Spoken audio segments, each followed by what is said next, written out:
tahun ini kita coba pakai MS Planner karena ini yang disediakan oleh Microsoft. Ya. Nanti kita lihat dalam proses perjalanannya apakah MS Planner ini cukup mudah dipergunakan, ya kan? Jika tidak, kita bisa jaga-jaga kembali ke Trello. Tapi kita coba ke MS Planner dulu. Terus ada pertanyaan mengenai logbook ya. Logbook dan semua dokumen nanti akan kita berikan pada saat teman-teman sudah join ke WA group ya. Jadi WA group per kampus. Jadi nanti teman-teman akan kita berikan linknya untuk join ke WA group masing-masing kampus ya. Jadi joinnya di WA group masing-masing kampus. Di Bekasi ada, di Alam Sutra ada, di Kemanggisan ada. Nah dari situ dokumen-dokumen akan diberikan dan semua informasi mengenai kegiatan segala macam adanya di sana. Jadi teman-teman harus benar-benar keep up, update dengan data-data yang ada di WA group tersebut, ya. Nah, saya berharap teman-teman tidak hilang kontak yang ada di WA group, ya, karena jadwal presentasi, jadwal kegiatan semuanya ada di sana. Jadi WA group itu harus diikutin. Terus tadi ada yang tanya tentang logbook, saya lihat di chat, kita akan kasih di WA group juga ya, walaupun pada intinya semua kegiatan kita nanti akan ada di MS Planner yang akan dijelaskan oleh Pak Hans. Tapi logbook itu tetap harus diisi karena itu harus kalian upload di Binus Maya kalau nggak salah ya. Terus ada lagi materi-materi, PowerPoint segala macam yang ada di kegiatan hari ini, kita akan share semua di WA Group ya. Jadi itu nggak usah khawatir. Kemudian untuk Pak Han sudah menjelaskan untuk yang pertanyaan mengenai terkait aplikasi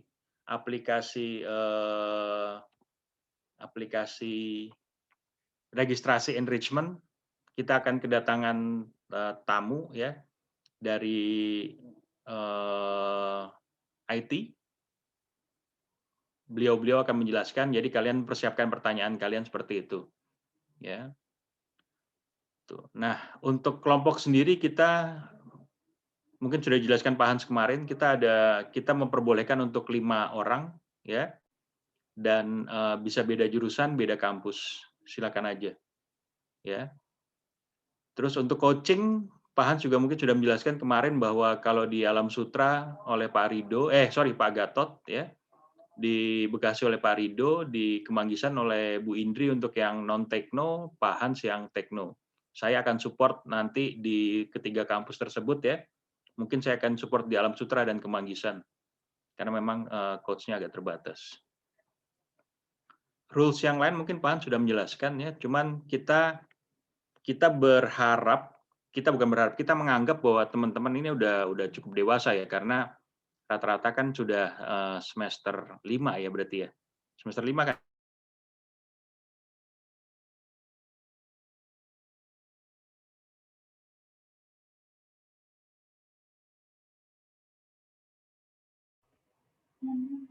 Oh, Pak Aloy keputus. Pak Aloy.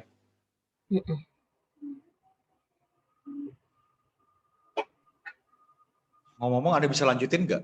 Tadi berharap apa? Kira-kira berharap apa ya Pak Aloy? Kira-kira berharap apa ya? Kita bercanda semua nih ya. Artinya gini loh. Memang benar bahwa kita berharap kalian kan sudah semester 5 ya, di mana kalian sudah mengalami kehidupan kampus, sudah tahu tata kelola dan etika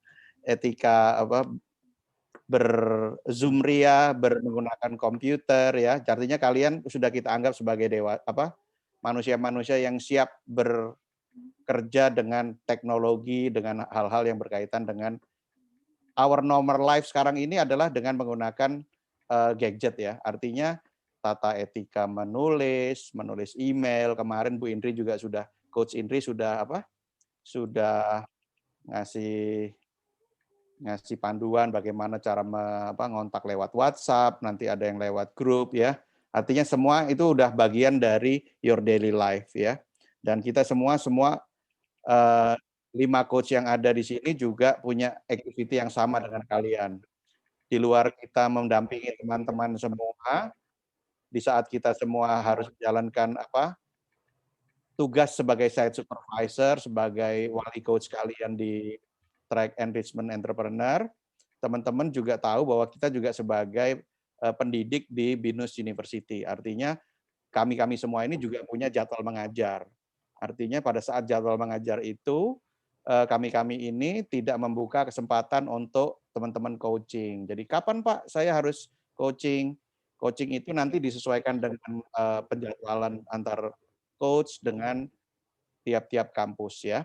Kalau saya di Bekasi, Senin, Selasa, dan Rabu dari jam 7, shift 1 sampai dengan shift 3, itu statusnya mengajar. Artinya di shift itu, di Senin, Selasa, dan Rabu, teman-teman yang di Bekasi, saya tidak membuka kesempatan untuk proses coaching.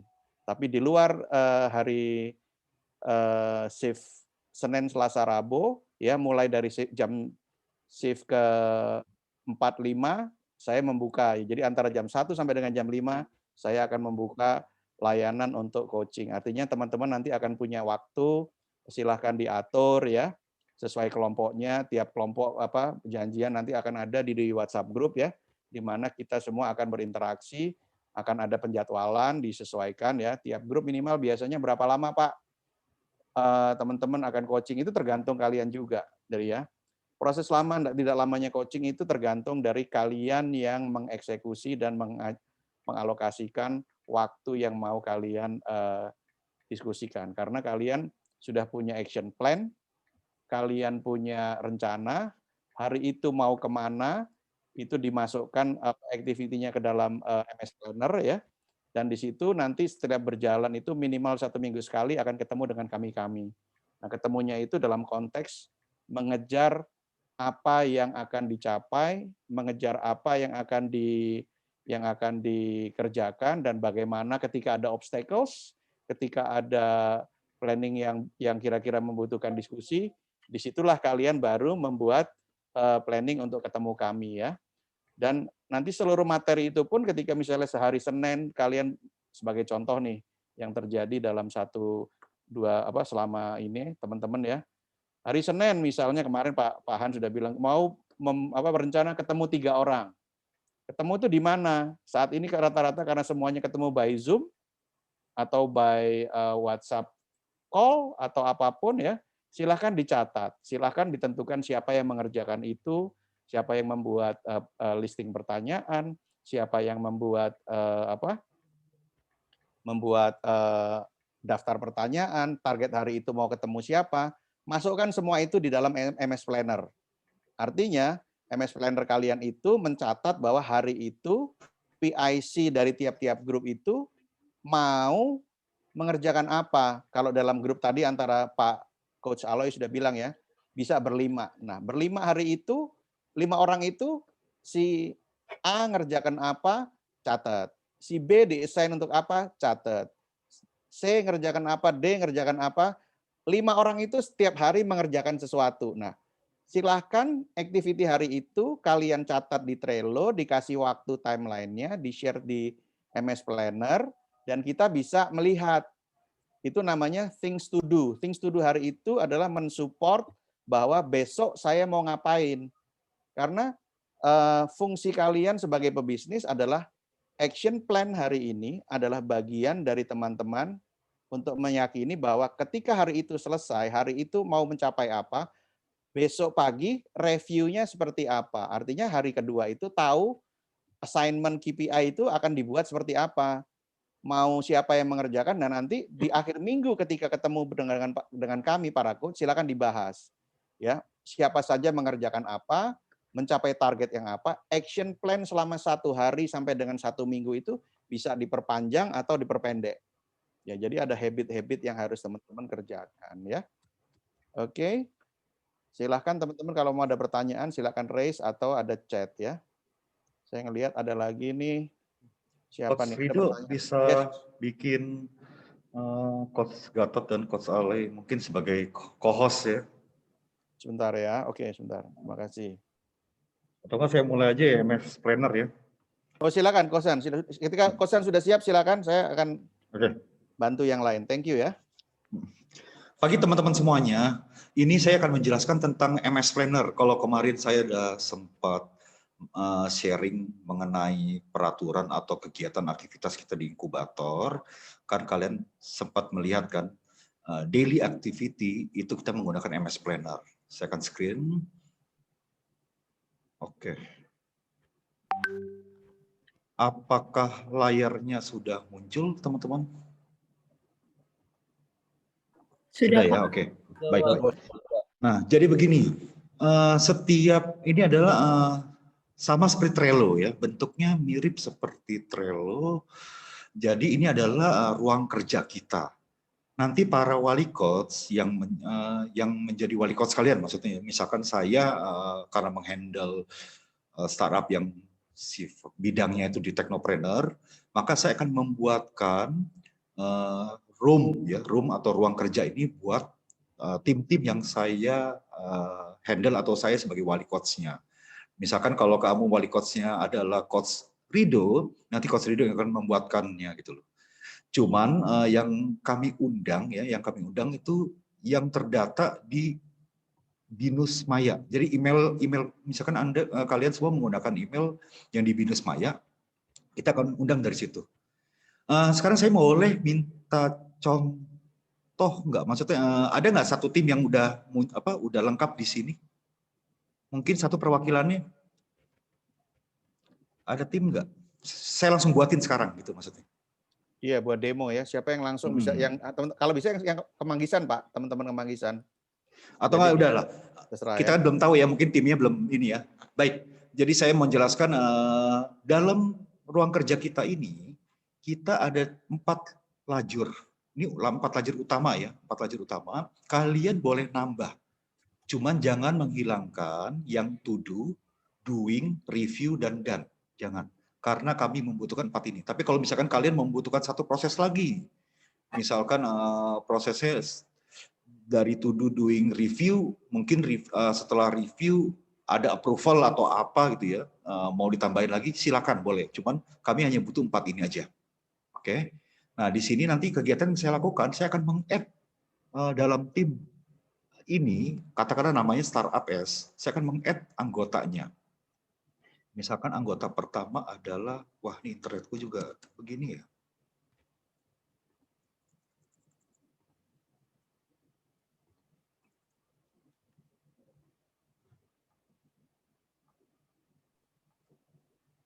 Pastikan email Binus ACID-nya aktif dan bisa diakses ya. Nah, muncul. Coach Rido saya masukin sebagai tim saya. Nanti ya, ini contoh kan, karena ke depannya karena nama-nama kalian yang saya input ke dalam tim tersebut gitu loh. Di sini saya akan memasukkan Coach Aloy, saya juga akan memasukkan katakanlah Coach Indriana.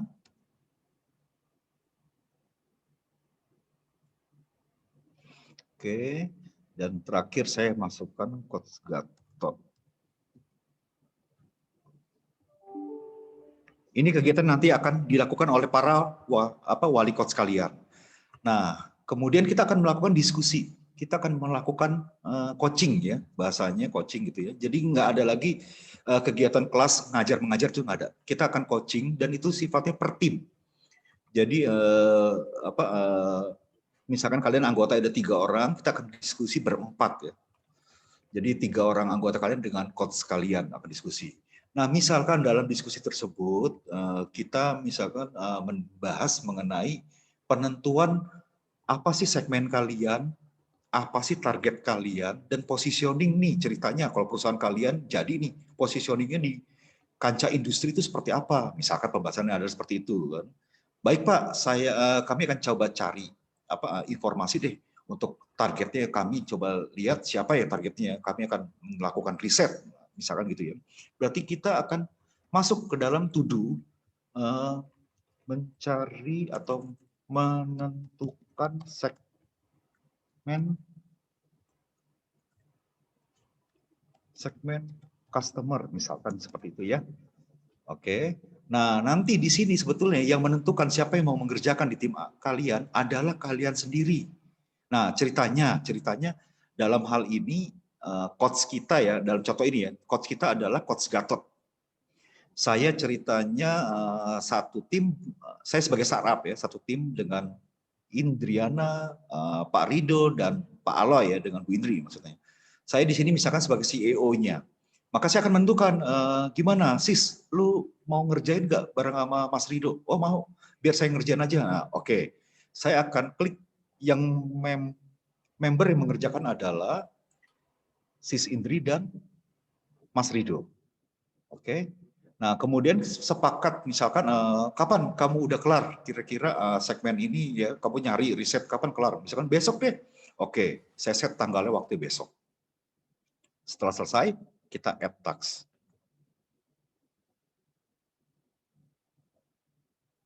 Ini mohon maaf ya, kayaknya agak delay.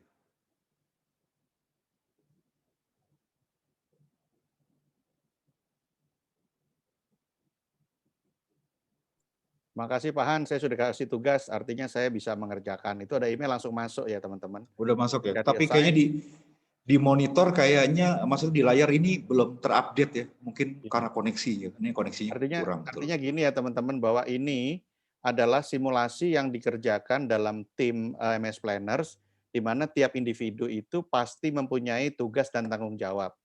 Ketika di-assign dalam ini langsung email masuk ya. Ketika Coach Han tadi contohnya masuk, langsung email saya ada announcement dan saya harus membuka MS Planner untuk melihat apa yang harus saya kerjakan di hari itu ya. Ini kita sepertinya kayak simulasi gitu ya teman-teman ya. Dipastikan kalian harus memperhatikan ini dengan baik ya. Oke, sama anggaplah kita ini mumpung maksudnya belum terupdate, saya coba bikin sekali lagi ya. Di mana kita, maksudnya tim saya ya, setelah coaching dengan Coach Gatot, menentukan nih, yuk kita tentuin targetnya. Target customer kita siapa? Tadi ada segmen nih kan, sekarang targetnya nih. Deadline tanggal 22 ya. Yang ngerjain adalah saya, kemudian dibantu oleh Mas Aloy ya kan, yang ngerjain. Jadi kita bagi-bagi tugas nih kan. Begitu kita tentuin ya udah tinggal act task. Dan terima kasih, ini ternyata belum juga terupdate. Nah ini gue juga bingung. Kayaknya koneksi saya ya guys ya. Saya coba refresh deh.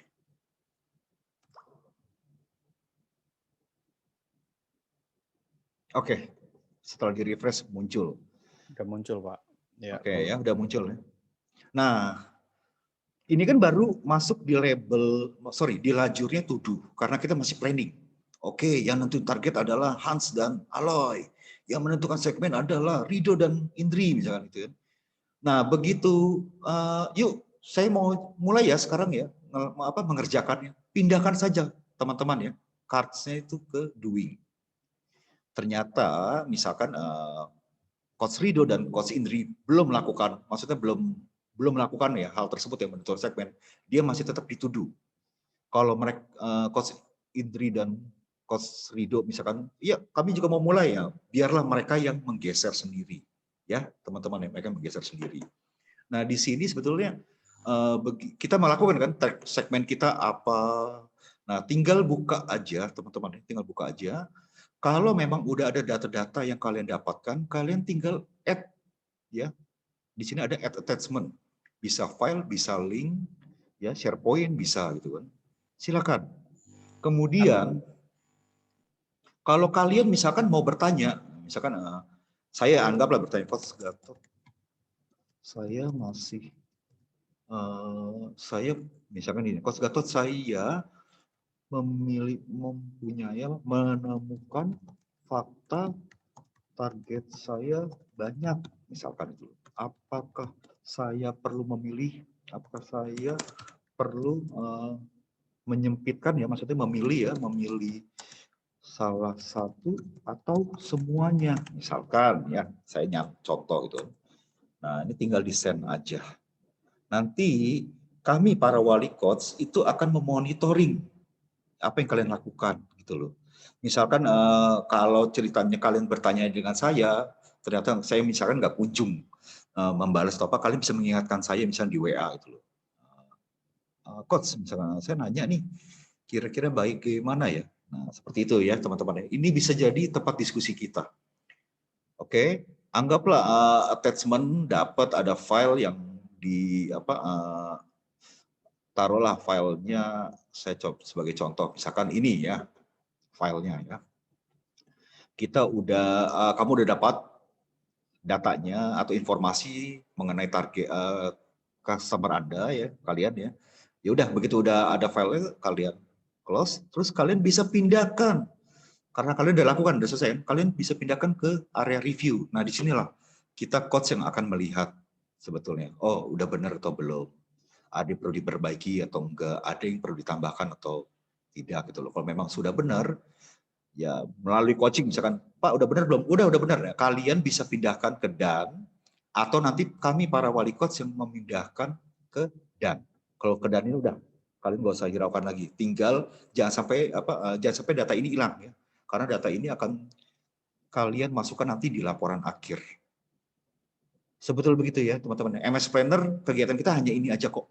Kita ada diskusi, kalian membuat semacam brandingnya, apa yang akan kalian lakukan, terus kapan kalian akan melakukannya.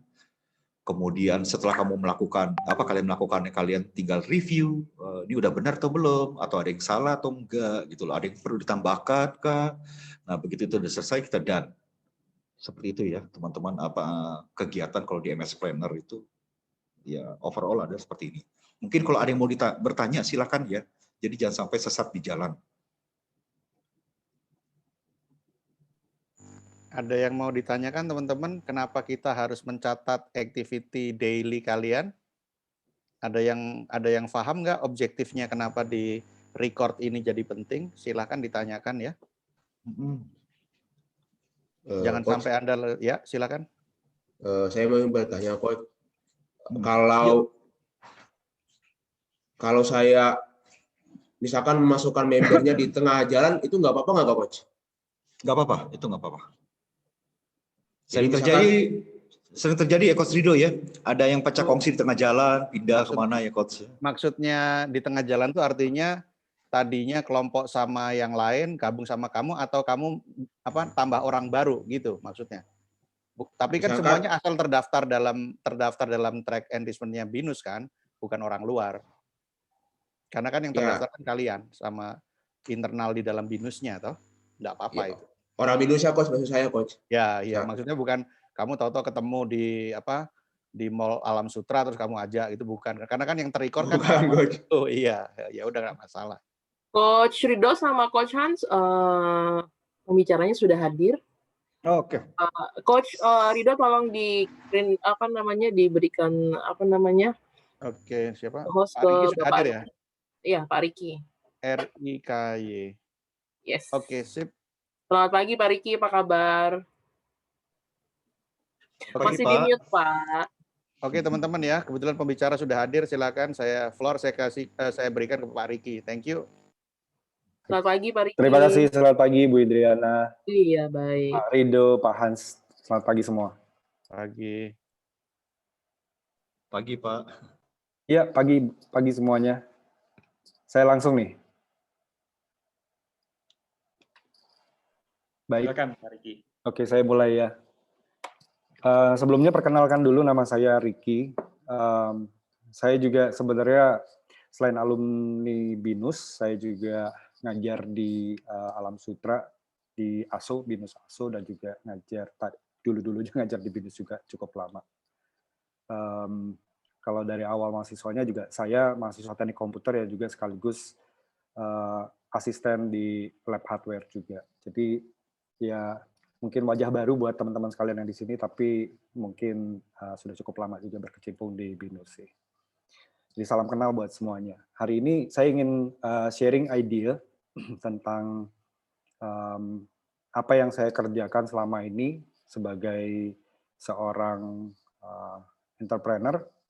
Saya juga educator ya, boleh disebut seperti itu, dan juga saya boleh dibilang executioner lah gitu untuk setiap ide-ide baru yang bisa dibuat sebagai project.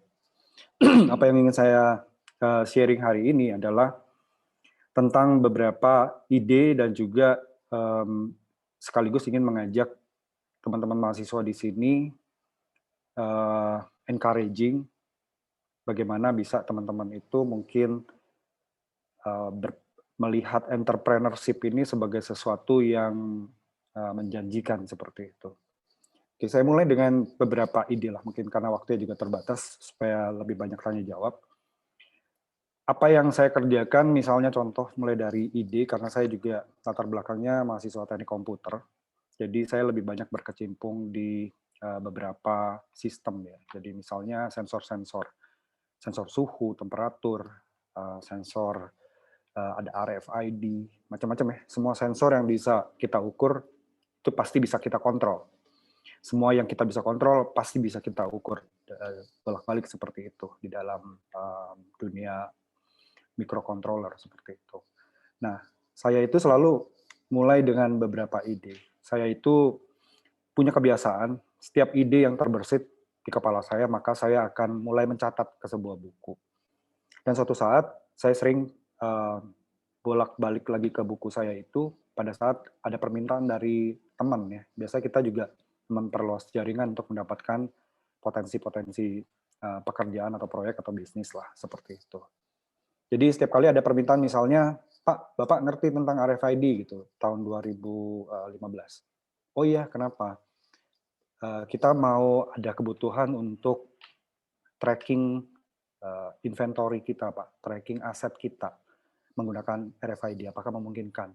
Secara teori memungkinkan, apa yang Anda inginkan. Nah, kemudian kita mulai ngajak ketemu, ngobrol, kemudian saya mulai mencatat beberapa requirement dan kebutuhan bisnisnya mereka. Dari situ saya buka kembali buku saya dan saya lihat apa yang bisa saya kerjakan dari sana. Kemudian kita mulai merancang, kemudian saya mulai merakit prototipenya. Setelah itu saya coba cetak PCB-nya, testing rangkaiannya, kemudian bikin programnya, kemudian tes kembali keseluruhan sistem end-to-end. Setelah segala sesuatunya berjalan bagus, kemudian saya produksi sesuai dengan jumlah kebutuhan di klien kita. Kemudian saya implementasikan dan kita closing, sampai akhirnya juga kita coba mengajukan untuk maintenance. Siklusnya selalu seperti itu. Jadi mulai dari ide saya catat, ada kebutuhan customer, kita samperin. Kadang-kadang orang suka pikir, Pak, saya punya ide banyak, tapi gimana cara memasarkannya ya? Gitu. Jangan khawatir. Yang saya alami selama ini adalah, saya mesti ngomong bahwa di dalam entrepreneurship itu, buat saya, yang saya pegang itu ada dua hal. Pertama, itu hanya 3 huruf. G-U-T. Gut. Banyak sih teori tentang entrepreneurship. Kalau kita ingin terjun ke dunia wira swasta harus persiapkan ini, itu, dan segala macam. Tapi buat saya satu hal aja. Kalian hanya butuh keberanian. Gut. Keberanian untuk memutuskan saya ingin menjadi wira swasta atau entrepreneur. Itu cukup. Segala teori di belakangnya bisa ngikut. Nah, untuk bisa kita menjadi seorang entrepreneur, kita nggak cuma duduk diam ngayal atau kita nongkrong sama teman ngobrol sana sini, enggak. Mulailah dengan menggali potensi diri. Anda bisa apa? Atau misalnya, Pak, saya nggak bisa apa-apa. Kalau Bapak enak, Bapak bisa programming, Bapak bisa elektronika, Bapak bisa macam-macam. Saya nggak bisa apa-apa, Pak. Tapi yang saya bisa itu adalah, saya bisa ngomong. Cuma ngomong tok. Ya sudah, itu yang kamu punya. Samperin teman-teman kamu itu, dengarkan mereka apa kebutuhannya. Kemudian nanti kita cari lagi ke tempat teman-teman yang lain yang mungkin mempunyai skill tersebut. Manajerial itu juga menjadi satu kelebihan di dalam kita menjalani entrepreneurship. Tapi di balik semua itu kan tadi seperti saya bilang, dasarnya adalah gut. Saya mau terjun for whatever the risk is. Jalan aja. Kemudian ketemu orang, saya cuma bisa ngomong ya ketemu orang. Cari orang, dipadu padankan, kemudian jadilah sebuah bisnis. Banyak orang yang akan mungkin nggak setuju, Pak begini, Pak begitu, modalnya gimana, ininya gimana, terus macam-macam. Kamu hitung semua itu, kamu baca semua buku, maka kamu nggak akan mulai-mulai. Saya ngajar entrepreneurship di Binus Aso. Yang saya lakukan kepada mahasiswa saya adalah, hari pertama saya buka kelas, saya langsung suruh mereka buka account. Sorry ini kalau dianggap iklan, tapi ini cerita nyata lah ya. Saya suruh mereka buka account di Tokopedia. Mereka nanya kenapa Tokopedia, karena pemilik Tokopedia itu alumni kita juga, saudara William Tangwijaya. Jadi ya buka Tokopedia lah, saya bilang. Juga familiar, kalian juga mungkin beberapa sudah ada yang punya account. Ternyata hanya beberapa yang punya, tapi mereka langsung buka semua. Hari pertama tugasnya atau assignment-nya itu adalah buka rekening buka account di Tokopedia, mulai jualan. Minggu berikutnya ketemu lagi, saya arahkan mereka untuk bisa menjual apapun yang mereka pikir bisa jual. Ternyata potensinya banyak. Ada mahasiswa saya yang orang tuanya jualan cat. Dia mulai memasarkan cat papanya itu di Tokopedia. Ada yang punya saudara jualan keripik kentang putih. Kemudian dia coba pasarkan juga. Ada yang punya saudara punya kebun kopi. Kopinya dia kemas dengan bagus, kemudian dia jual juga. Dan seterusnya. Akhirnya satu kelas yang kurang lebih jumlahnya ada 40 orang. Itu punya account semua. Satu kelas. Saya ngajarnya 2 kelas. Jadi kurang lebih ada 80 mahasiswa yang punya account Tokopedia dan saya suruh jual. Nilai mid testnya waktu itu, kalau Anda bisa menjual minimal 1 item, maka nilai kamu akan saya berikan 100 sempurna untuk mid test, untuk memberikan encouragement. Mereka jualan semua. Tadinya mereka saling pandang, wah kita bisa saling jual nih untuk mendapat nilai aja. Saya bilang terserah. Ini kelas entrepreneur, kalau kalian mau manfaatkan mungkin bisa kalian teruskan. Kalau kalian tidak teruskan, kalian hanya mendapat nilai, ya nggak apa-apa juga. Saya nggak rugi apa-apa, yang rugi kalian. Tapi kenyataannya mereka benar-benar jalanin. Pada saat mereka jalanin, semua malah tanpa disuruh, ada yang jual oli, papanya punya oli, dia jual oli. Temennya yang punya motor, mau beli oli, dibujuk rayu sama dia untuk beli oli ke tempat dia. Tapi dia izin dulu, Pak, saya bukan saling jual sama temen nih Pak, tapi memang ada kebutuhan, dia punya motor, dia mau beli oli. Jadi nggak sama saya kasih diskon juga, dia mau beli sama saya. Silakan. Justru teman merupakan satu network. Akhirnya 2 kelas itu sukses menjalankan bisnisnya. Nah kalau kita belajar dari situ, pada dasarnya apa sih yang membuat mereka memulai semua itu? Saya mendorong mereka. Seharusnya mereka yang punya gut untuk memulainya. Begitu mulai, udah. Soal teori tentang pemasaran itu bagaimana membuat produk kamu menjadi lebih menarik buat orang lain, bagaimana membuat produk kamu menjadi lebih bersaing dari orang lain, kenapa orang harus beli produk kamu, bagaimana pemasarannya di media sosial yang lain seperti Instagram, Facebook, dan lain-lain.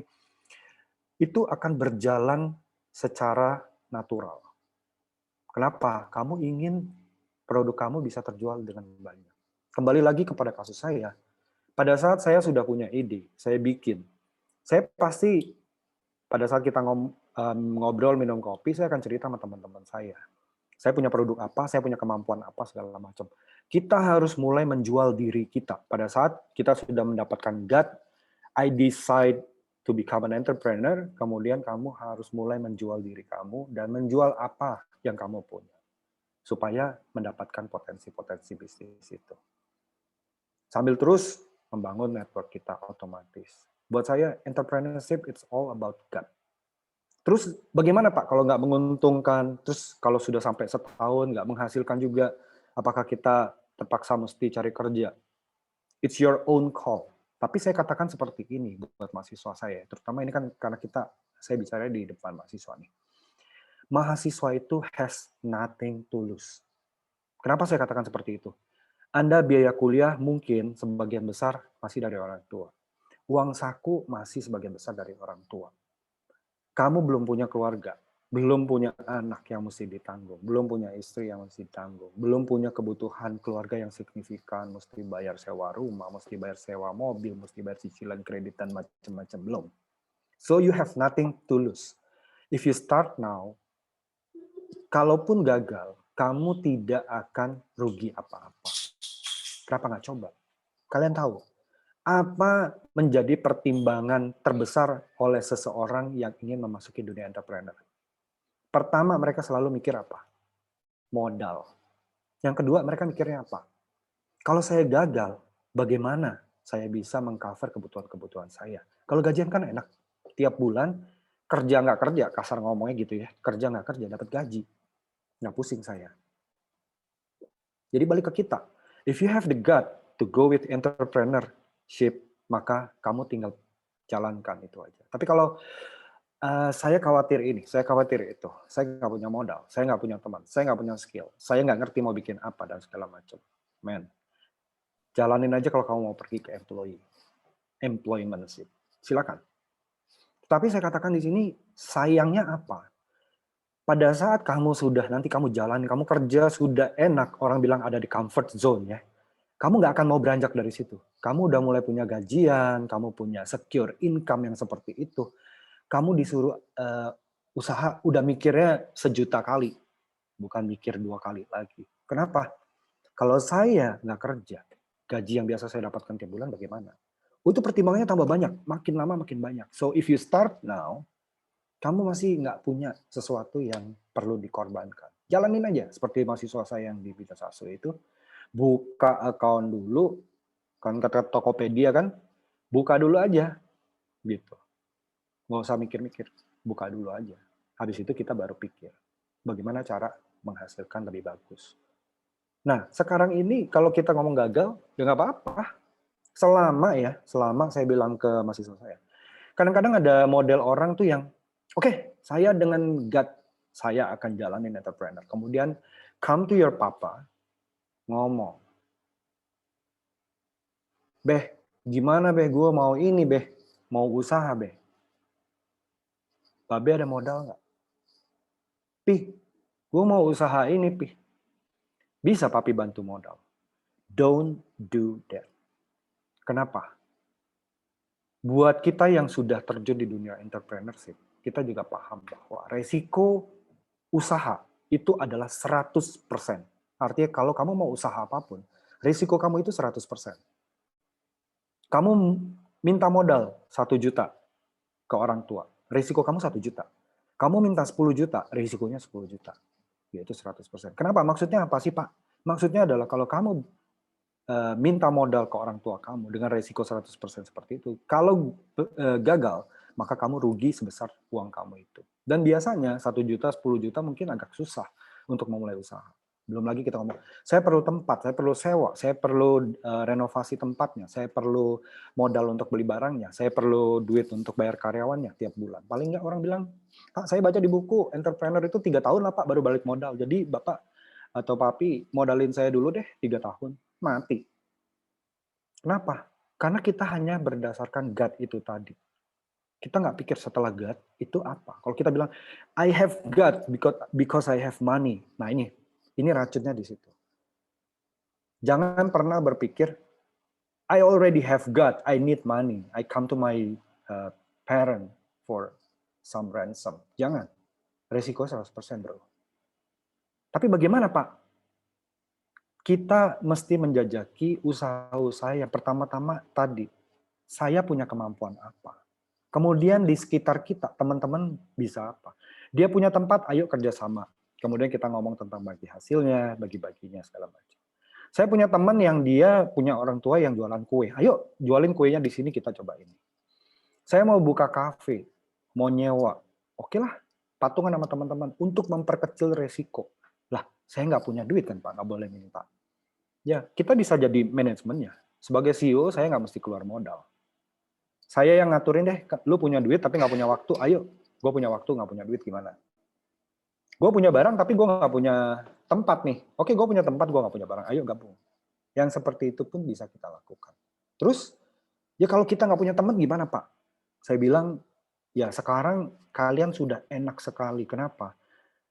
Kamu nggak perlu ngajarin masyarakat untuk belanja online. Nah, manfaatkanlah media-media online. Seperti Tokopedia, Bukalapak, dan lain-lain itu. Pakai. Kenapa? Buka toko nggak usah pakai modal. Barang pun bisa modelnya dropship. Nggak pakai modal, cuma modal gambar, modal rajin ngedit gambar doang mungkin. Bisa menghasilkan. Dari situ kalian belajar bagaimana sih menghasilkan uang, walaupun sedikit.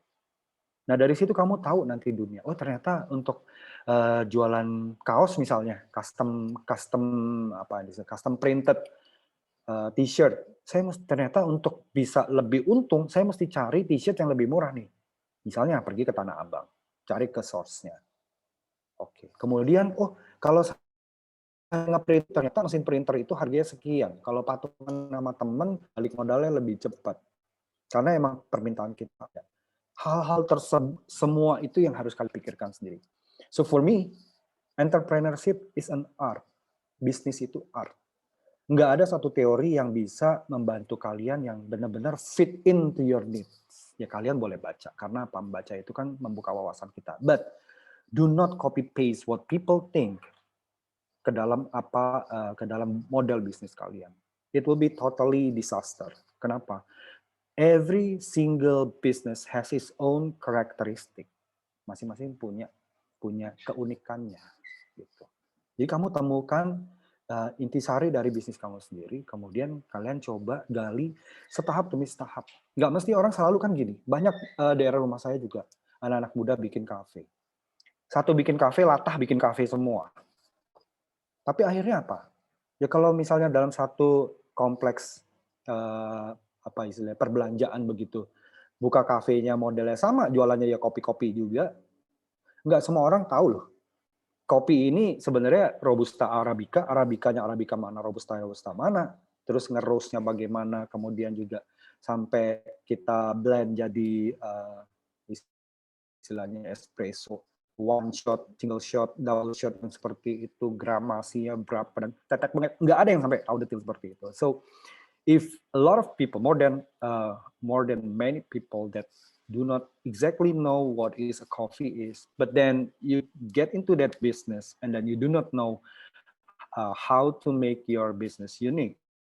Bagaimana jualan beda sama orang lain. And what they do, man.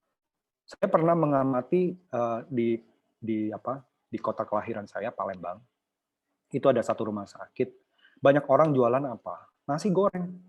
Setiap malam minggu ada 20 gerobak goreng jajaran. Jualannya apa? Nasi mie goreng, sama persis. Gerobaknya pun ada yang mirip-mirip warnanya, tapi bentuk gerobaknya sama semua. Gitu. So, what do you think? Bagaimana kita bisa bersaing? Ini benar-benar sebelah-sebelahan. Gerobaknya itu benar-benar sebelah-sebelahan. Abang-abang nasi gorengnya itu bisa saling ngobrol sebelah-sebelahan. Lah di sini mereka itu cuma untung kalau pas kebetulan lagi rame, orang nyerbu, nggak keburu masak di sini, orang mau cepat nggak mau nunggu ya makanya di sebelah gitu aja. Tapi secara cita rasa dan lain-lain nggak ada perbedaan sama sekali. Mereka bisa untung tiap malam minggu itu hanya karena kebutuhan yang waktu yang cepat dan segala macam. Tapi kalau ngomong keunikan nggak ada.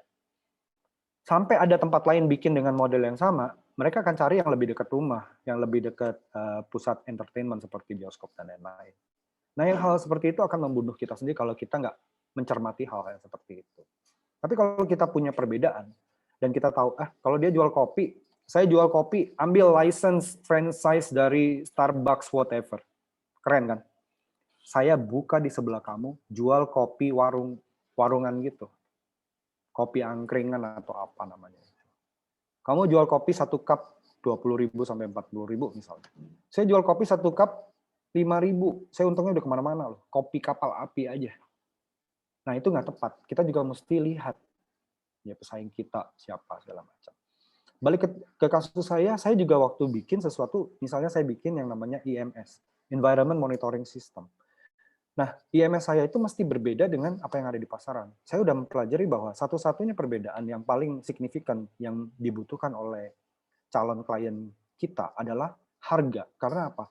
Environment monitoring system itu something that actually vitally required gitu, untuk data center, untuk pabrik dan segala macam. Tetapi orang kebanyakan nggak pasang. Kenapa? Mahal. Mau beli dari yang bermerek ya, dari vendor-vendor bermerek saya nggak usah sebutin, tetapi itu mahal gitu. Satu set itu bisa paling nggak sekitar 2.500 USD, 5.000 USD sampai 7.500 USD. Belum programnya dan segala macam, baru barangnya aja. Lah kalau saya bisa jual misalnya 2.500 itu saya jual cuma $1.000 satu set sistem udah sama program-programnya, wah kayak kacang goreng saya larisnya. Dan kenyataannya seperti itu. Kita bisa masuk ke market-market itu karena ada celahnya di situ. Apa? The gap itu adalah potential gap-nya apa? Harga. Nah, kalian temukan potential gap untuk setiap bisnis yang kamu ingin lakukan. Nah, semua itu mau nemuin potential gap, mau soal harga, mau strategi nyari lokasi, mau soal strategi harga, whatever it is, buat saya itu akan berkembang dengan sendirinya. Kalau you put your heart into it, passion. Kamu punya passion untuk ke sana, kamu pengen usaha kamu berhasil, you do everything. And then at the end of the day, you will read everything. Tapi kata Bapak nggak usah dengerin orang lain. I mean, kalau sekarang kamu udah baca sana baca sini, pertimbangannya banyak. Dulu saya punya teman, kita sama-sama karyawan. Kalau mau usaha sendiri, lu tahu biaya listrik berapa, air berapa, anak sekolah berapa, anak berobat, imunisasi mesti lu pikir lo, terus cicilan mobil, cicilan rumah, kemudian kita mesti perlu duit entertainment, jalan-jalan tiap malam minggu, kita mau jalan-jalan ke mall, makan, dan segala macam. Ujung-ujungnya begitu dihitung, buset, gaji kita sekarang aja agak cukup loh. Terus lo mau cut off dari pekerjaan, kemudian kamu mau buka usaha, yang benar aja. Terus teorinya, oh minimal kamu siapin 6 kali gaji lah minimal untuk memulai usaha. Wah, that's a totally misperception, bro. Saya mesti katakan di situ misperception. Kamu siapin deh 6 bulan gaji kamu. Kadang-kadang bisnis itu belum akan take off setelah 6 bulan sekalipun. Jadi risiko kamu juga tetap ada di situ. Nah, how, Pak? Meminimalisir risiko itu, pertama-tama risiko yang terbesar dalam entrepreneurship itu apa? Kalau kamu butuh, yang paling penting buat kamu itu adalah modal, maka risiko yang tertinggi itu pun ada di modal. Kalau kamu bisa meminimalisir modal itu, you will take off. You will take off. Yang paling penting juga put your heart into it. Jadi setelah kamu punya keberanian untuk memulai, yang berikutnya apa? Put your heart into it. Segala hati kamu taruh di situ, kepala kamu taruh di situ, kemudian kamu buka mata, buka telinga, lihat kiri kanan teman, jalin koneksi, lihat potensi apa yang mereka butuhkan. Kadang-kadang orang bilang, secara teori kamu mesti fokus, jangan semua kamu ambil. Jangan semua kamu ambil. Tapi saya katakan di sini, waktu kita memulai entrepreneur, you will tell me right, karena apa? Karena kamu melihat, pada dasarnya kita tuh nggak tahu kita mau mulai apa. Boleh kamu menentukan, saya mau buka kafe. Ternyata dalam perjalanan, kafe kamu itu hanya jadi tempat nongkrong untuk membicarakan proyek konstruksi misalnya. Kamu nemu lubang, nemu teman yang bisa nginstall listrik misalnya. Ternyata banyak permintaan untuk instalasi listrik. Akhirnya kafe kamu itu cuma jadi tempat nongkrong untuk ngomongin proyek listrik. Akhirnya karena proyek listrik kamu lebih menguntungkan, akhirnya kamu semacam dalam tanda kutip banting setir ngerjain proyek-proyek daripada menjalankan kafe. Kafe jadi secondary. Itu terjadi. Karena apa? Well, saya bilang kan dalam entrepreneurship saya cuma pegang 2. Tadi pertama God. Kemudian yang kedua apa? Yang kedua adalah God's will. Setiap entrepreneur, saya yakin seyakin-yakinnya, saya katakan juga ke mahasiswa saya, kalian akan jadi lebih religius. Kenapa? Kita selalu berharap supaya Tuhan bantu. Nah, ternyata kalau Tuhan jalannya buat kita beda, maka kamu akan lari ke sana. Tak, mungkin itu hanya karena kita kurang persisten tentang itu. No. Saya dari tahun 2008, selepas kerja sebagai karyawan sebuah bank swasta, saya jadi entrepreneur. Saya itu awal mulanya cuma mau jualan UPS. Saya udah belenek dengan segala macam teknologi, programming, whatever itu di kerjaan saya sebagai IT di perbankan. Udah cukup lah, enough is enough, saya bilang gitu. Orang bilang kan enough is enough. Tapi kenyataannya begitu saya mulai jualan, saya cuma pengen ambil barang, jual, ambil untungnya, selesai. Sesimpel itu saya mau hidup saya nggak mau pikir yang complicated lagi. Kenyataannya apa? Nggak bisa. Sama-sama jualan UPS, misalnya yang 1000 VA atau 1 KVA. Harganya berapa? Harganya sekitar waktu itu sekitar 800.000 sampai 1 juta. Oke. Nah, orang lain juga jual seperti itu. Kalau ngomong jualan UPS, kita ngadu modal. Ngadu sama orang glodok, mereka itu jualannya apa? Beli UPS dapat mouse, beli UPS dapat screen protector, mati lah kita. Padahal jual UPS itu untungnya 1 biji cuma 25.000. Harga mouse 1 mungkin sekitar 15.000. Belum ongkos, saya pernah nombok gara-gara apa? Mau nganterin demi pelayanan, orang bilang kan pelayanan nomor 1, oke lah demi pelayanan, saya kirim UPS saya ke seorang klien di daerah Puri Indah. Dari kantor saya itu bayar ojeknya itu 25.000. Saya kirim pakai ojek 25.000. Untungnya 25.000, nggak untung. Jadi UPS itu 125.000, nggak untung saya. Gitu. Nah akhirnya yang begitu membuat kita berpikir gimana ya? Saya sudah punya anak, terus jadi entrepreneur. Bagaimana saya bisa untung? Bagaimana saya bisa kasar ngomong gimana kaya, kapan kayanya nih satu UPS untung 25.000. Jual satu 1000 UPS itu baru 25 juta. 1000 UPS itu udah proyek gede kalau jual UPS sampai 1000 unit gitu. Nah, gimana bisa survive dong? Gitu kan? Nah, akhirnya saya muter otak, saya baca kembali produknya, saya baca tentang roadmap dari si vendor UPS, ternyata UPS itu ada ilmunya. Saya belajar, oh ternyata UPS itu ada kelas-kelasnya, ada peruntukannya sampai ke data center, yang harganya satu UPS itu bisa miliaran. Nah, ini lumayan. Kalau kita untung 10% dari, atau 5% dari 1 miliar, itu udah lumayan. Ini yang mesti kita cari. Akhirnya saya pelajarin, meningkatkan skill, demi untuk meningkatkan keuntungan tadi, saya mesti pelajarin kan. Nah, akhirnya saya berhasil menjual yang data center segala macam. Wah, ini bisnis UPS menguntungkan. Yang lebih lucu lagi, vendor-vendor yang retail, jadi berbalik melihat ke kita, karena kita sebagai reseller tadinya, terus naik jadi semacam distributor, tapi untuk ini ya, solusi seperti itu. Wah, si Pak Riki nih, gila, bisnisnya lumayan nih, request ke kita, nilainya miliaran gitu. Akhirnya mereka malah mencontoh pola saya, dan yang jualan retail malah lebih kepada apa ya, distribusi, pemenuhan kuota dari regional gitu. Nah, kalau saya ceritakan seperti itu, intisari dari cerita itu apa? I do not know what I will sell waktu pertama kali. Kemudian demi meningkatkan pendapatan, akhirnya saya mengembangkan diri. Kemudian hari ini saya nggak jualan UPS lagi. Kenapa, Pak? Pasar UPS untuk data center itu udah sepi. Data center itu yang gede-gede, yang seperti kalian tahu mungkin cyber misalnya ya, itu nggak banyak, sudah stop. Sekarang orang yang provider-provider itu sudah zamannya nyari duit, bukannya zamannya bangun data center lagi. Jadi permintaan UPS itu lebih ke maintenance ship. Lah, pemainnya begitu banyak. Akhirnya yang dekat-dekat aja, yang punya koneksi aja akhirnya yang dia beli. Ya, kita nggak bisa menyalahkan kondisi itu. Tapi kita mesti survive kan? Ya kalau keadaannya nggak mungkin kan, gimana caranya? Ternyata apa ya? Nature, alam itu membawa saya dari yang jualan UPS nyambung ke bikin panel listrik, masang listrik. Saya dapat proyek kelistrikan juga. Dari listrik kemudian ada kontrol.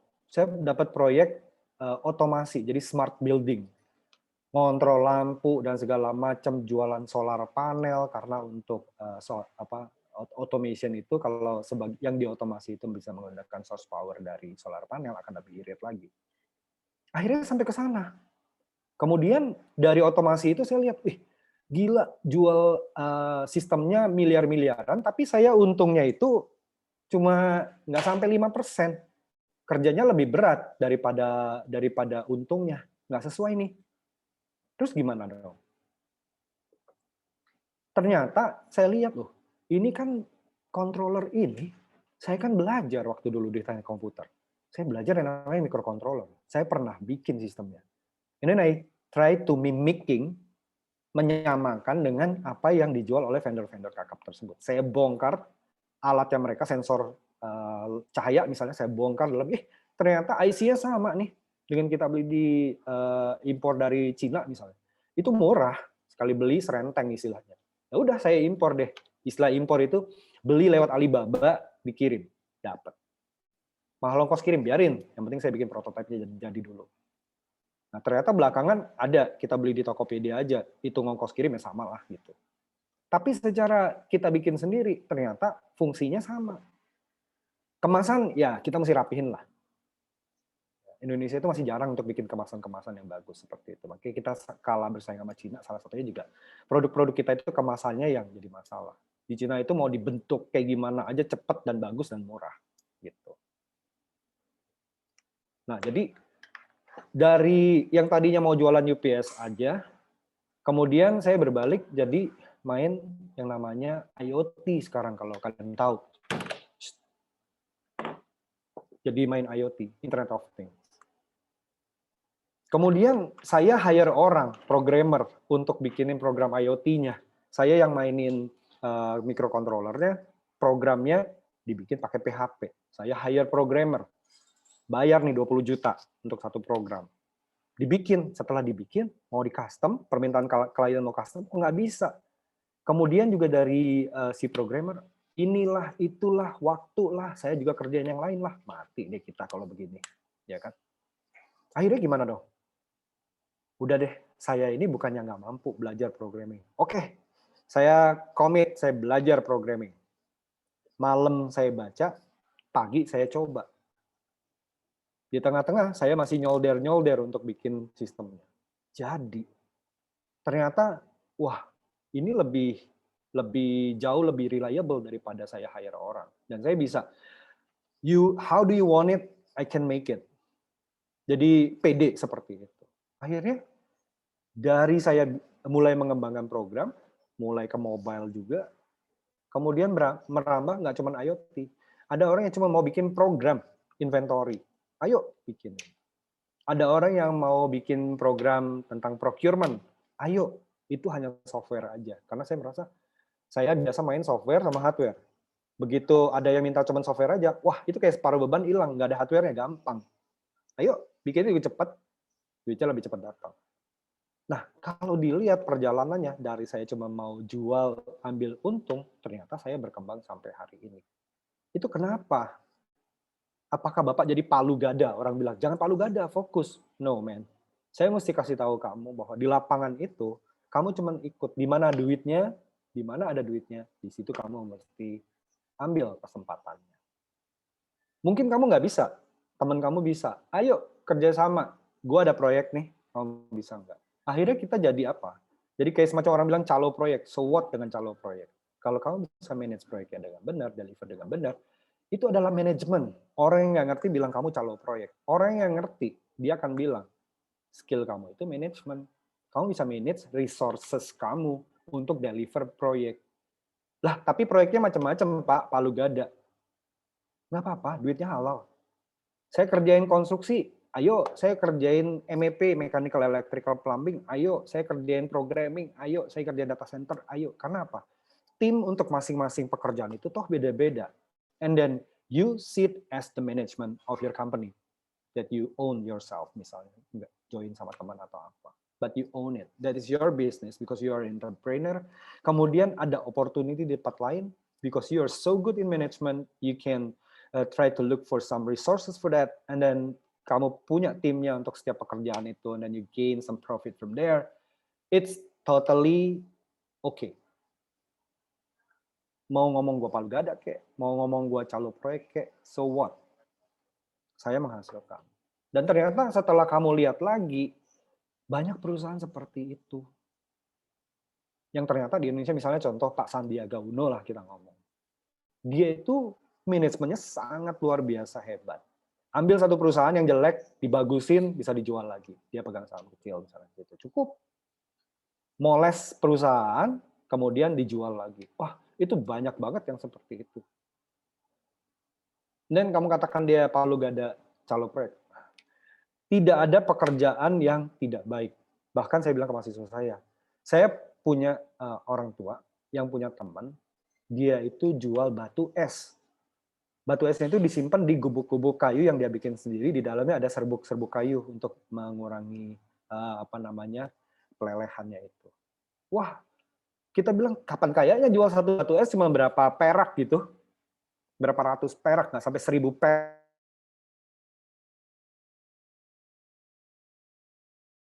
Ternyata alam menemukan jalannya sendiri. Kalau di dalam bahasa teori entrepreneurship itu apa? Connecting the dot. Kamu sudah menciptakan satu buah titik, dot, kemudian ada titik lain yang akan muncul, dan pada saat itu terkoneksi, bisnis kamu akan berkembang, extended because of the connecting dot. Dia jual batu es, ternyata ada orang yang punya kapal-kapal nelayan kecil, yang butuh batu es untuk tangkepan dia. Kalau enggak, pergi pagi, pulangnya sore, malam, ikannya busuk. Jadi dia nangkep pagi, kemudian dia masih pakai batu es untuk mengawetkan itu, pulang ikannya masih segar. Oh, itu kebutuhannya banyak esnya. Dari kapal kecil, kemudian ada kapal getek ya, kapal apa ya, takbut gituan yang ada mesinnya kecil. Dan seterusnya sampai kapal-kapal gede butuh mereka. Sebagai refrigeratornya, mereka juga nambahin batu es ya untuk tangkapan-tangkapan mereka. Gitu. Karena batu es lebih murah daripada refrigerator. Lagian juga nggak, bensin juga nggak begitu, atau solar nggak begitu boros di laut kalau misalnya pakai batu es. Akhirnya apa? Yang namanya eceran tetap jalan, eceran yang proyek ya tetap jalan. Proyeknya dia apa? Ya sama-sama kapal-kapal itu jualan batu es. Kemudian dia punya duit, dia bikin pabrik batu es yang buat konsumen.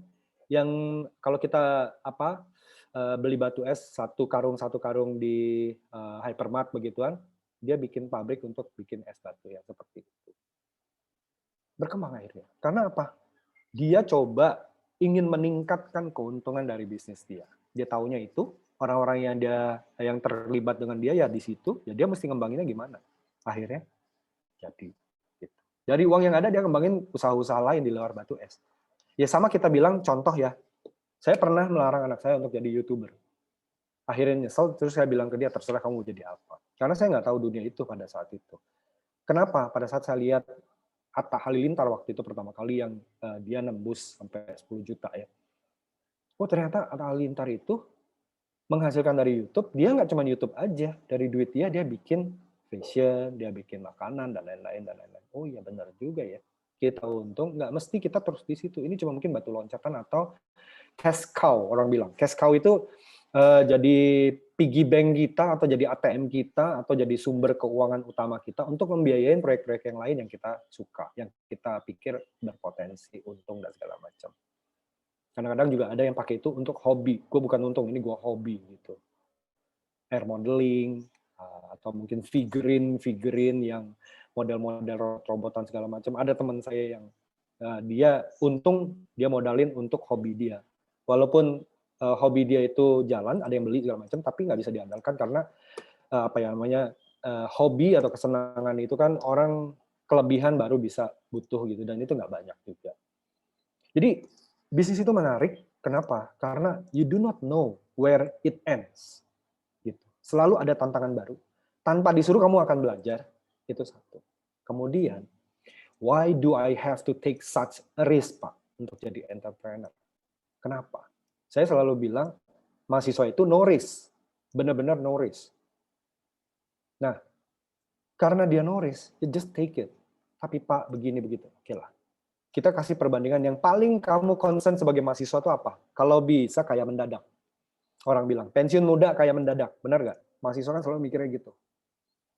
Nah, kalau mau seperti itu, kamu nggak akan bisa mencapainya kalau kamu jadi employee. Kamu akan mulai dengan gaji standar di sebuah perusahaan itu, ya paling sekitar antara 5 juta, 7 juta, 10 juta di awal. Not more than that. Kecuali kamu memupuk skill mulai dari sekarang, kamu bisa data scientific gitu ya. Kamu bisa masuk ke Tokopedia jadi seorang data scientist, gaji kamu mungkin lebih bagus, bisa dapat 17 juta sekali waktu mulai. Tetapi untuk merangkak naik dari setiap level, misalnya dari data entry sampai ke data scientist, atau mungkin dari seorang supervisor jadi manager segala macam, I told you the truth. Saya 12 tahun di sebuah bank di Indonesia. Untuk naik itu, pertama kamu mesti nunjukin prestasi. Kerja keras tetap. Yang kedua, kenaikan gaji itu tidak signifikan. At most 12% satu tahun. Kalau kamu dapat A, ada nilainya ABCD nih. A 12%. Ya kaliin aja kalau misalnya gaji kamu pertama start 10 juta. Satu tahun kamu naik 10%, itu penambahnya 1 juta setahun. So next level kamu, next year kamu dapatnya 11 juta. Kapan jadi 50 juta? Itu aja. Berapa tahun kamu butuh. Saya bisa naik pangkat, Pak. Iya, tapi semua orang juga mau naik pangkat. Dan tidak semua, kalau kita ngomong satu buah perusahaan besar, masa iya nggak ada anak buahnya, semua jadi manajer, semua jadi GM gitu, nggak mungkin. Jadi persaingannya juga makin ke atas, makin keras, makin sengit gitu. Artinya apa? Pertama waktu, yang kedua persaingan. Terus juga dapatnya tidak signifikan. Akhirnya Apa yang kamu bisa lakukan sekarang sebagai mahasiswa? Saya bilang, karena kamu tidak ada risiko untuk memulai entrepreneurship. Entrepreneurship itu satu proyek, kamu bisa dapat 100 juta dalam sekejap. Bukan saya ngajarin mikirin duitnya aja ya, tetapi potensinya seperti itu. Saya ngajar mahasiswa saya, lagi ngajar, kemudian saya bikin IMS yang saya tadi katakan, Environment Monitoring System. Ada teman yang minta, saya beli IMS mahal banget nih, 750 juta cuma dapat alatnya doang.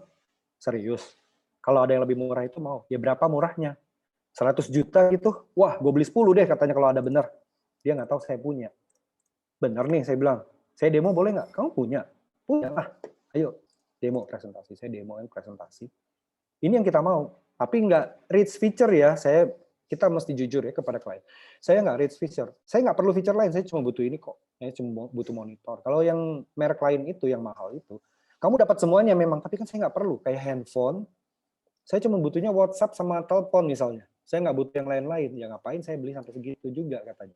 Kalau handphone ya take it for granted udah ya. Kamu beli satu merek udah dapat itu semua. Tapi kalau sistem, ya kalau bisa berkurang harganya beda jauh, ya ini harganya cuma 100-an juta lah, saya bilang. Oke, kasih proposal segala macam. Saya kasih proposal segala macam. Dalam waktu 2 minggu, saya perlu merakit 1 minggu, saya impor barang 1 minggu, 2 minggu saya implementasi, akhir bulan dibayar. Jadi within a month, saya menghasilkan 100 juta. In cash ya, nggak dicicil, nggak di DP ya, tapi nggak, maksudnya setelah DP 10%, terus 90%-nya dicicil sampai sekian bulan gitu, enggak. Within a month. Begitu saya sudah deliver, dites jalan, mereka lunas, selesai. Kemudian mereka lihat produk ini perlu di maintenance. Karena kan nanti kalau rusak bagaimana, segala macam. Maintenance bisa nggak? Ada orang untuk maintenance? Bisa, ada. Ayo kita kontrak maintenance. Dapat lagi kontrak maintenance 40% dari harga jual. Kita pelihara klien kita satu, belum yang lain, minta lagi yang lain, dan seterusnya. Jadi saya punya beberapa klien yang produk yang dari saya itu IMS. Saya punya produk banyak. Saya jual ke ada salah satu government itu untuk inventory dan aset tracking menggunakan RFID. Itu dari 2017 saya jual. Sampai sekarang. Repeat order, nambahin RFID-nya dan segala macam. Palu gada loh, Pak. Iya, tapi saya ngelihatnya semua ini saya masih mainnya di IoT loh, saya bilang. Kalau ngambil dasarnya yang sama, IoT. Karena semua pakai Internet of Things. Menariknya di situ. Satu proyek aja bisa istilahnya kalau kamu bonus sebagai karyawan, 3 bulan bonus pun, itu udah termasuk besar ya, 3 kali gaji, itu nggak sampai 100 juta. Kalau kamu 10 juta kali 3, 30 juta kan? Tapi saya 1 bulan bisa menghasilkan 100 juta. Dan effortnya, ya buat saya ya, karena saya emang berkecimpung di bidang itu, nggak gede. Bikin sensor, bikin sistemnya nggak gede. Makanya temukan apa yang jadi passion kamu, yang kamu ngerti mainannya, jalanin. Jangan mikir banyak. If you think too much, you will move nowhere. Itu sih prinsip saya. Jalanin dulu. Sambil jalan, mikirin risiko. Teman bilang, yuk kita bikin bisnis kandang bisnis ayam yuk, karena ayam ini laku. Satu hari permintaannya sekian 10.000 ayam misalnya. Ini enak, lu modalin kandang aja, gue kasih ayamnya. Gimana? Ntar dulu bro, gue nggak tahu tuh ayam kalau mati sakit bagaimana, kena virus bagaimana. Terus juga gue nggak bisa ke sana, nggak lihat sendiri. Sesuatu yang tidak bisa kamu sentuh sendiri, jangan coba pegang. Kenapa? Hilang pun kamu nggak tahu. Teman saya juga pernah bisnis tambak ikan, keren gitu ya. Sekali panen, wah sekian ratus juta. Kenyataannya gimana? Pada saat mau panen, tengah malam dia ke sana survei. Wah, ikannya masih banyak.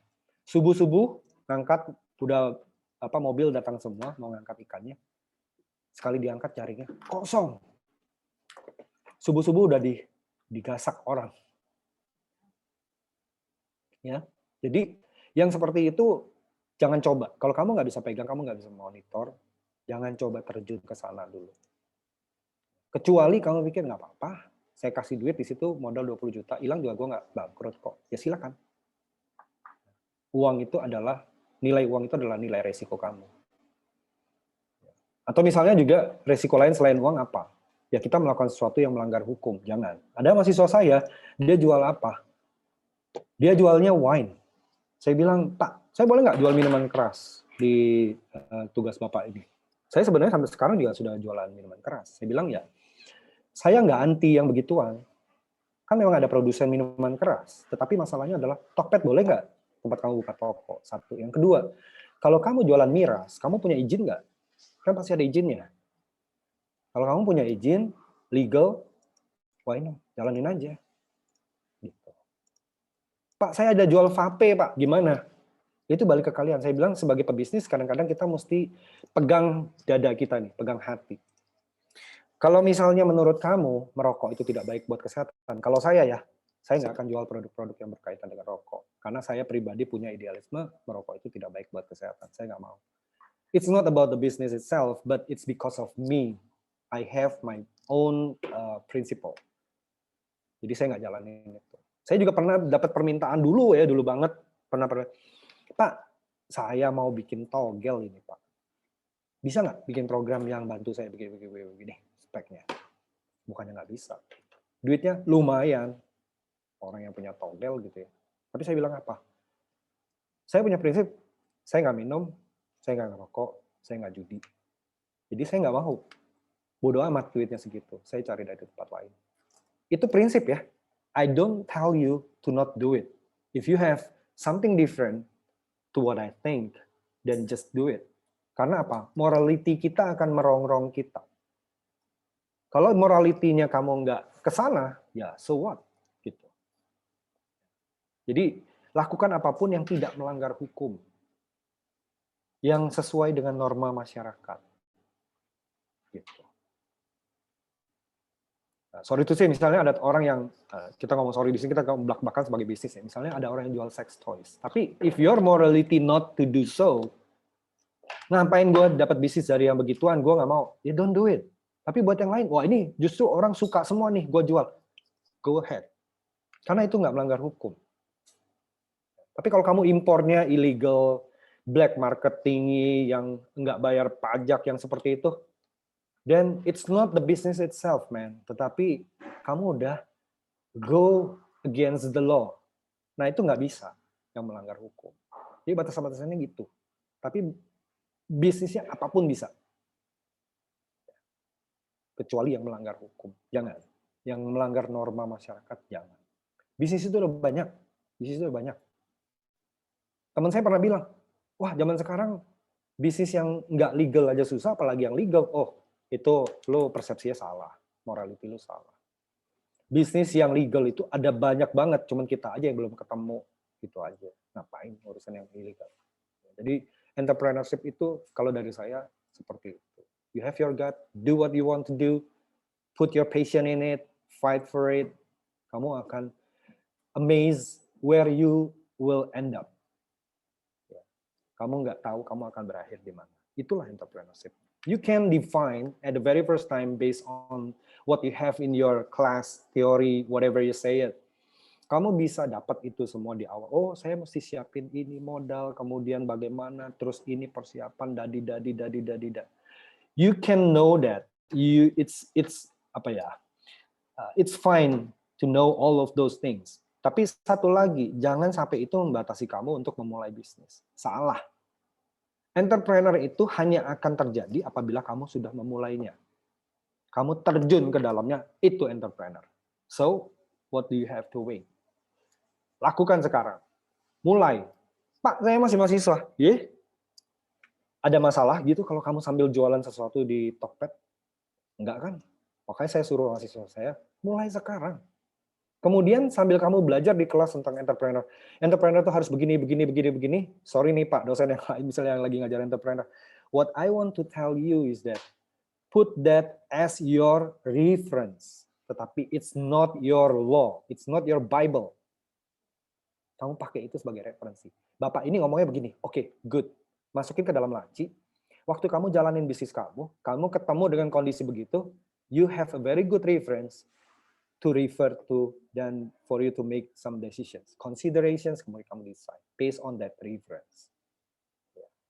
Tapi bukan harga mati ya, itu bukan Bible ya. Jadi bukan artinya entrepreneurship itu kamu harus 1, 2, 3, 4 whatever. No. Kumpulkan mental kamu, kumpulkan keberanian kamu, go into it. Saya punya teman satu juga programmer, sampai sekarang dia masih programmer. Waktu saya mulai 2008, saya ajak dia, yuk cabut dari kantor, kita bikin begini, you have the skill, I have this skill, kita mulai. Saya punya calon customer satu begini. Enggak lah, lu dulu lah, gue mau lihat. Sampai sekarang dia masih lihat-lihat aja, jadi programmer aja. Terus dia bilang apa? Rick, lu memang apa ya istilahnya, IT sejati deh katanya. Sampai sekarang lu masih survive. Gua ternyata udah bergeser, passion gue bukan di IT lagi. Tapi dia jadi trader saham.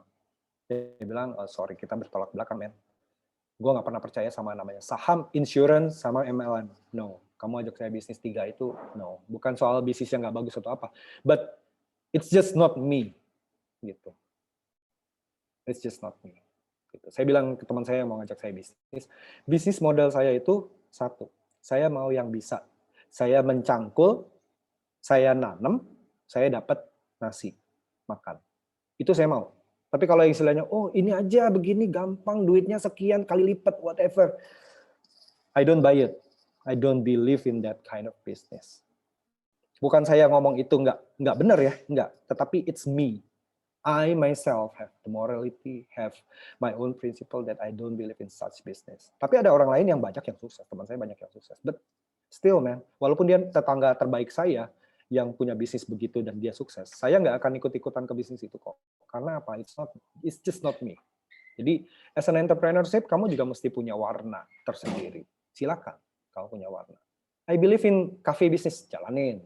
I believe in fashion, jalanin. I believe in something else, jalanin. Gitu. Yang penting kamu mau jalanin, kamu mau mulai. Kalau nggak mulai-mulai, you just daydreaming. Sampai mati, sampai tua, kamu sudah nyaman dengan gajian segala macam, kamu nggak akan pernah memulai ide kamu. And then by the end of your age, kamu akan duduk termenung. Kamu akan bilang, if only I try, I do not know what will happen. But at least I have my, excitement, my own excitement di situ. Jadi sekarang saya nyesel udah nggak bisa melakukan itu. So saya katakan kepada mahasiswa-mahasiswa BINUS kita ini, kalau kamu nggak mulai sekarang, kapan kamu mulai? Kalau kamu udah mulai kerja, apalagi kamu udah married, udah deh, selesai. Pertimbangannya makin banyak. Kamu mulai kerja, pertimbangannya makin banyak. Kamu udah mulai married, pertimbangannya makin banyak. Punya anak, lebih-lebih lagi jadi penakut kamu. Okay, entrepreneurship is not that, something that is very mysterious.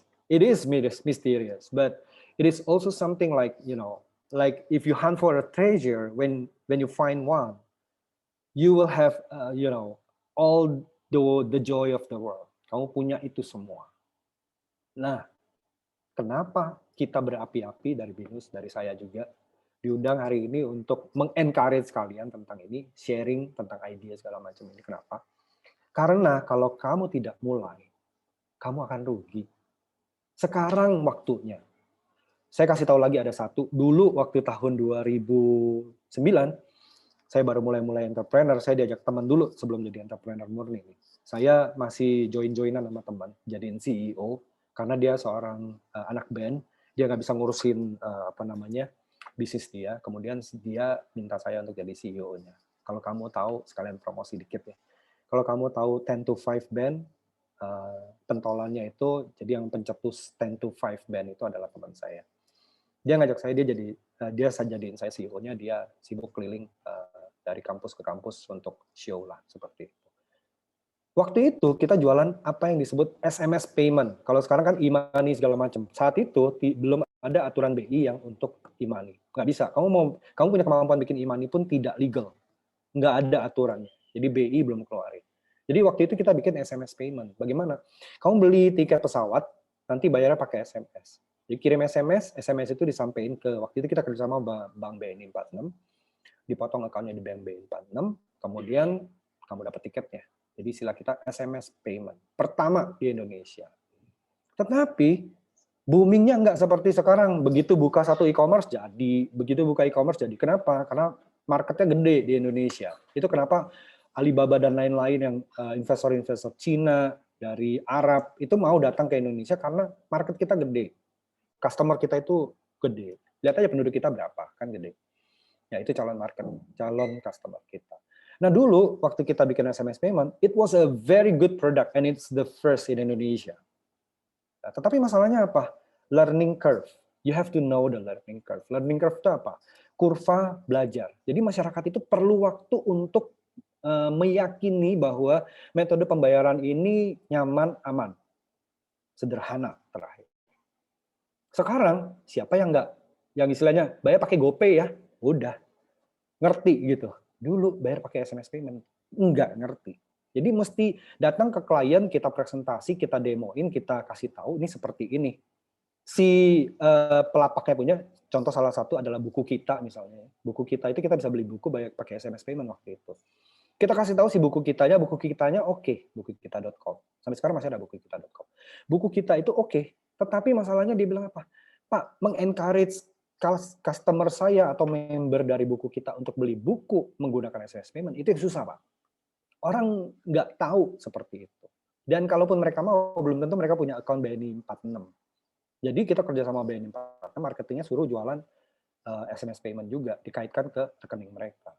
Wah, susah waktu itu. Akhirnya ada kemajuan signifikan, progress ya, ada dari orang yang pakai. Jadi waktu itu customer kita ada Mandala Air, sudah tutup sekarang, Riau Airlines sudah tutup juga sekarang, Aero Wisata, anak perusahaan Garuda waktu itu masih ada sampai sekarang, dan seterusnya. Gudang voucher kalau kamu tahu ya, untuk beli voucher game yang gamer tahu mungkin. Dan seterusnya, banyak. Tapi secara transaksi nggak banyak. Dan akhirnya kita kehabisan kehabisan tenaga untuk itu. And then come the era of e-money dan segala macam. Dan pada saat eranya datang, itu udah waktu yang tepat, di saat yang tepat ya. Orang udah percaya dengan namanya transaksi online. Udah percaya banget dengan yang namanya e-money gitu. Learning curve-nya by nature dapat. Jadi itu satu keuntungan. And now, you guys live in this era. Kamu nggak usah susah payah ngeyakinin orang bayar pakai yang begitu-begituan, dan nggak usah susah payah ngeyakinin orang kalau belanja baju sekalipun di toko online, itu yakin. Walaupun nanti kalau datang nggak ngepas lah, apalah, dan segala macam. Tapi orang willing to try. Waktunya udah di sini. Yang namanya buka usaha, kalau zamannya saya, iya, saya mesti pikirin buat nyewa ruko, buat bayar listrik, bayar air, segala macam. Sekarang, klik 1, 2, 3, udah jadi toko. Barang, nggak punya, modal segala macam. Browsing, rajin browsing, bagus nih barang. Copy, paste, dropship deh. Selesai. Benar nggak? And then, what hold you not to start? Benar? Rugi apa? Nggak ada. Modal buka toko di Tokopedia pakai istilahnya buka rekening pertama kali pun enggak. Kamu memang semua juga sudah punya rekening bank lah. Pakai aja rekening itu, selesai urusannya. Nggak usah keluar modal untuk buka rekening pertama 500.000 gitu, nggak usah. Sepeser pun kamu nggak keluar duit untuk buka toko. Coba tanya sama orang tua kalian. Kita buka toko mesti punya modal. Mau beli barang mesti punya modal. Kamu sekarang dropshipper, copy paste aja selesai. Ya. Jadi untuk memulai usaha itu tidak perlu modal. Era ini, era kalian. Kalau kamu melewatinya, you missed it, you will regret it. Dan terus orang bilang apa? Penyesalan itu selalu datangnya di akhir. Kalau di awal pendaftaran ya, bukan penyesalan. Oke. I think it's enough. Jadi kalau ada yang mau tanya, silakan. Saya lebih suka pertanyaan daripada saya yang cerita. Silakan. Bu Indriana, silakan Bu. Silakan, kalau ada yang mau bertanya, silakan langsung on kamera ya. Pak, saya mau bertanya. Ya. Nama-nama. Oke, mention namanya ya. Ya. Nama aku Kevin Jaya Wiguna dari Kemanggisan. Pak, saya mau nanya, menurut Bapak kalau di dalam bisnis itu terus ada saingan, apakah kayak menjatuhkan persaingan itu legal-legal aja atau kayak jelek-jelekin merek sebelah gitu, Pak? Terima kasih. No. Ya, jadi black campaign buat saya pribadi, it's a big no. Black campaign ya. Jangan. Kenapa? Bersaing itu ada banyak cara. Orang akan tahu kok by the end gitu. Kalau mereka yang melakukan juga don't care. Kalau mereka melanggar hukum, kita sue aja. Kan ada kepolisian. Kalau mereka sampai menuduh, memfitnah segala macam, itu sudah melanggar hukum ya. Jalanin aja jalur hukum. Tapi kalian jangan lakukan yang begituan. Kenapa? Nggak perlu. Nggak perlu. Ya.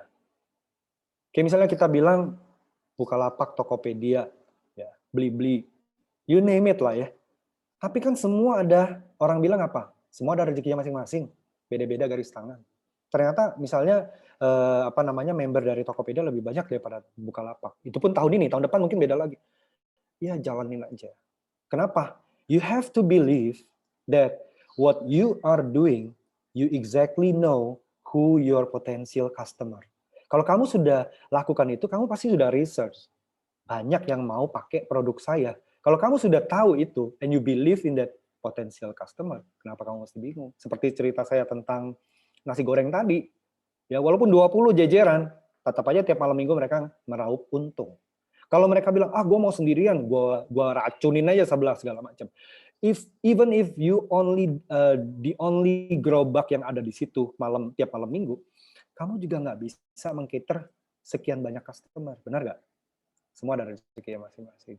Just focus on your product. Kalau kita bersaing dengan tetangga, oh ternyata dia ada kelemahannya begini, kamu tutupin kelemahannya, jualannya itu. Jadi dengan cara yang bersaing itu dengan cara meningkatkan keunggulan kamu dan menekan kekurangan kamu. Otomatis orang secara nature ya, apalagi kayak misal Tokopedia, kamu jualan barang satu. Yang paling pertama filternya apa?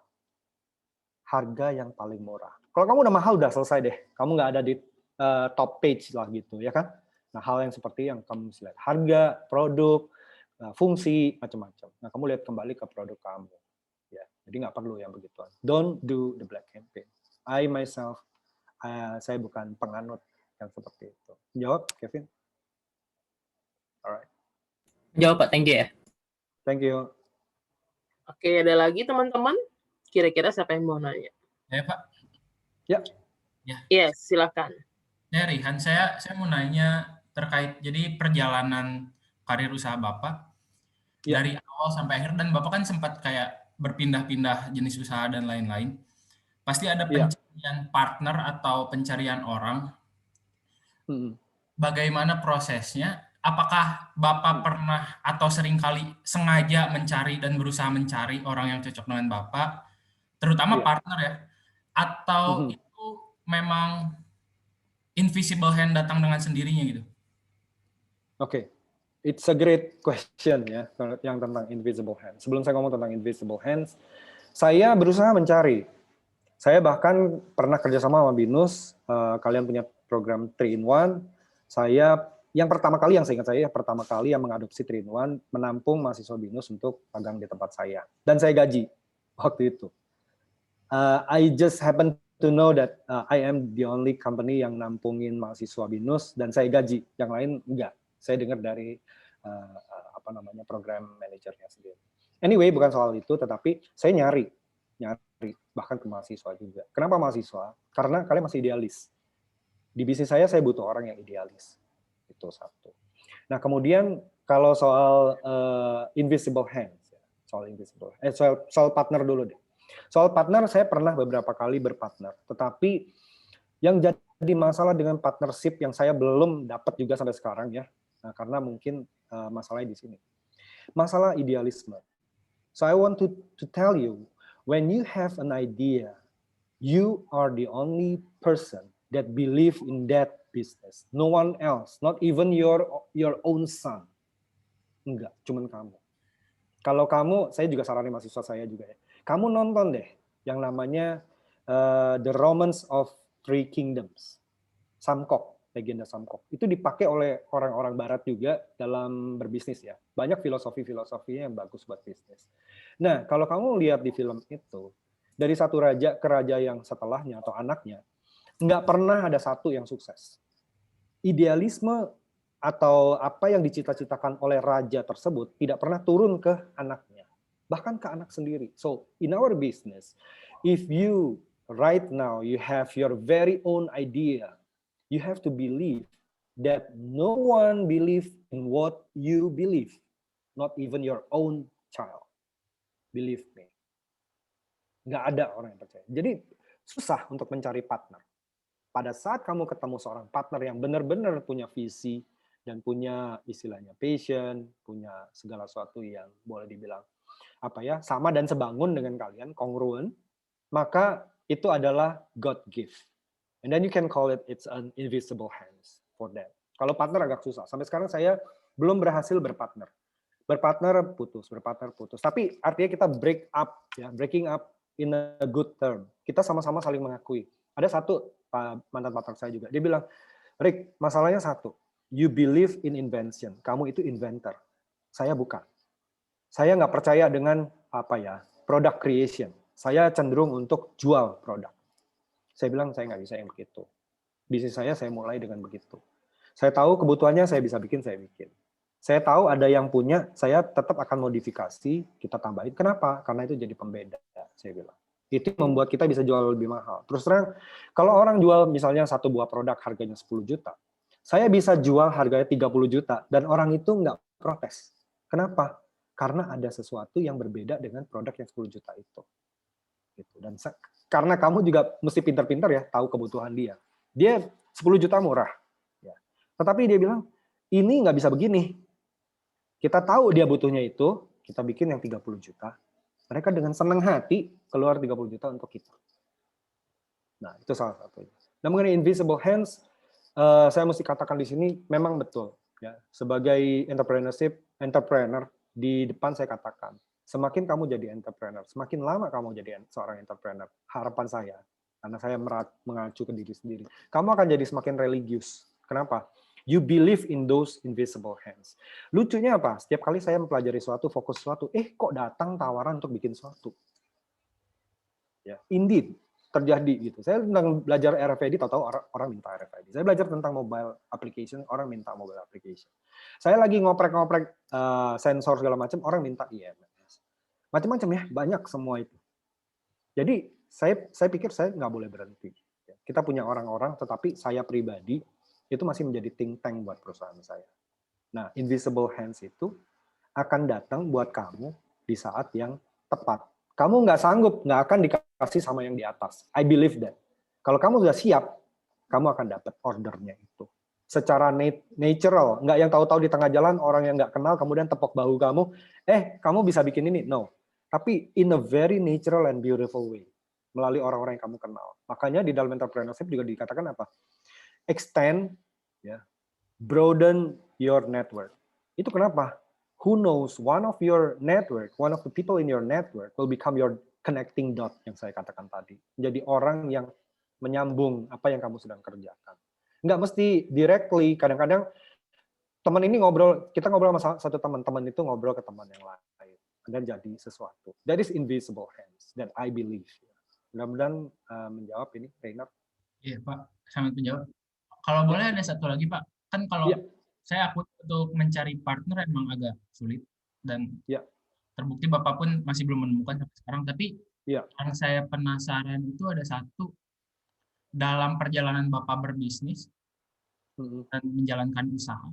Ini pertanyaannya mungkin ada personal atau gimana gitu. Tapi ini adalah hal yang mungkin semua dari kita calon pengusaha bukan. Setidaknya kalau tidak ada partner dan sulit untuk dicari, siapa teman diskusi Bapak selama ini dalam konteks berbisnis dan usaha? Oh, kalau saya, ibu saya.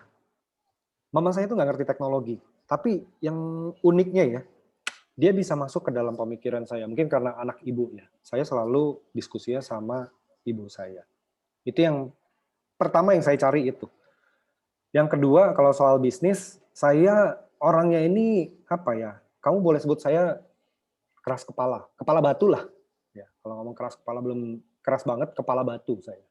Kepala batunya saya melihat ya, tapi saya cannot take the honor to say that Steve Jobs almarhum itu rada-rada mirip gayanya sama saya. Orang bilang kalau nonton film Jobs gitu, dia ini kejam, nggak berperi ke manusia segala macam. Saya nggak lihat itunya, sisi kemanusiaan itu. Tetapi saya lihat bahwa dia punya sesuatu yang dia yakinin dan dia akan persistent, committed to make it happen. Makanya muncul seperti mulai dari iPod sampai ke produk-produk Apple yang sekarang.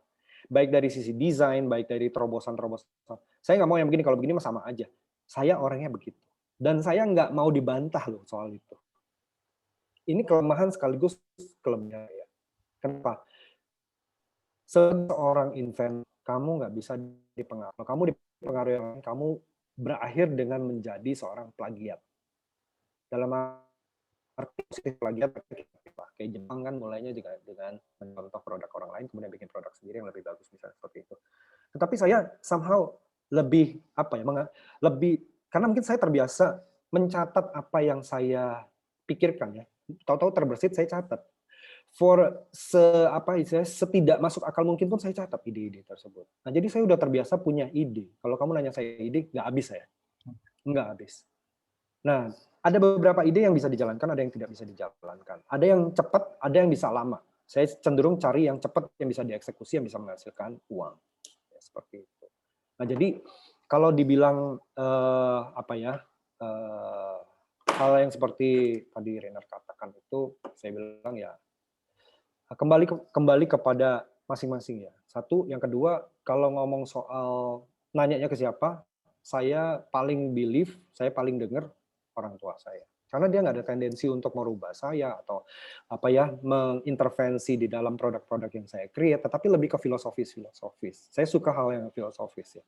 Tapi kalau misalnya saya nanya ke dia, terus dia bilang, wah nggak bagus nih begini. Even my own wife, saya sering ya, sudah bikin sesuatu, saya tunjukin, keren nggak nih? Keren, tapi kurang begini. Saya selalu punya argumen untuk itu, karena untuk setiap produk saya udah pikirkan dan menurut saya ini udah paling yang saya suka. Nah, tapi mengenai taste, saya kumpulkan istilahnya kalau di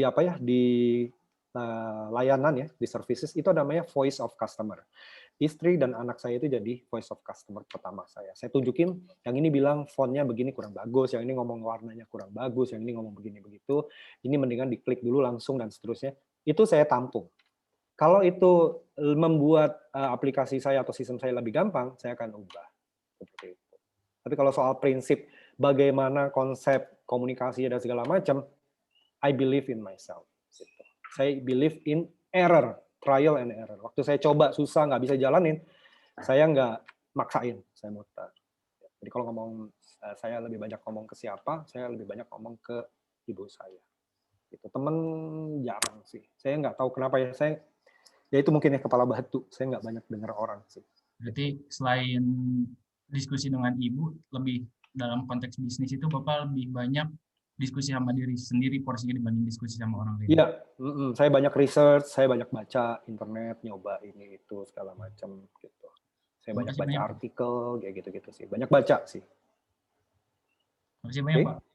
Sama-sama. Next. Ya Pak, saya mau bertanya. Ya. Nama saya Anak Agung Damar Tanjung dari Kemanggisan. Oke. Kemanggisan.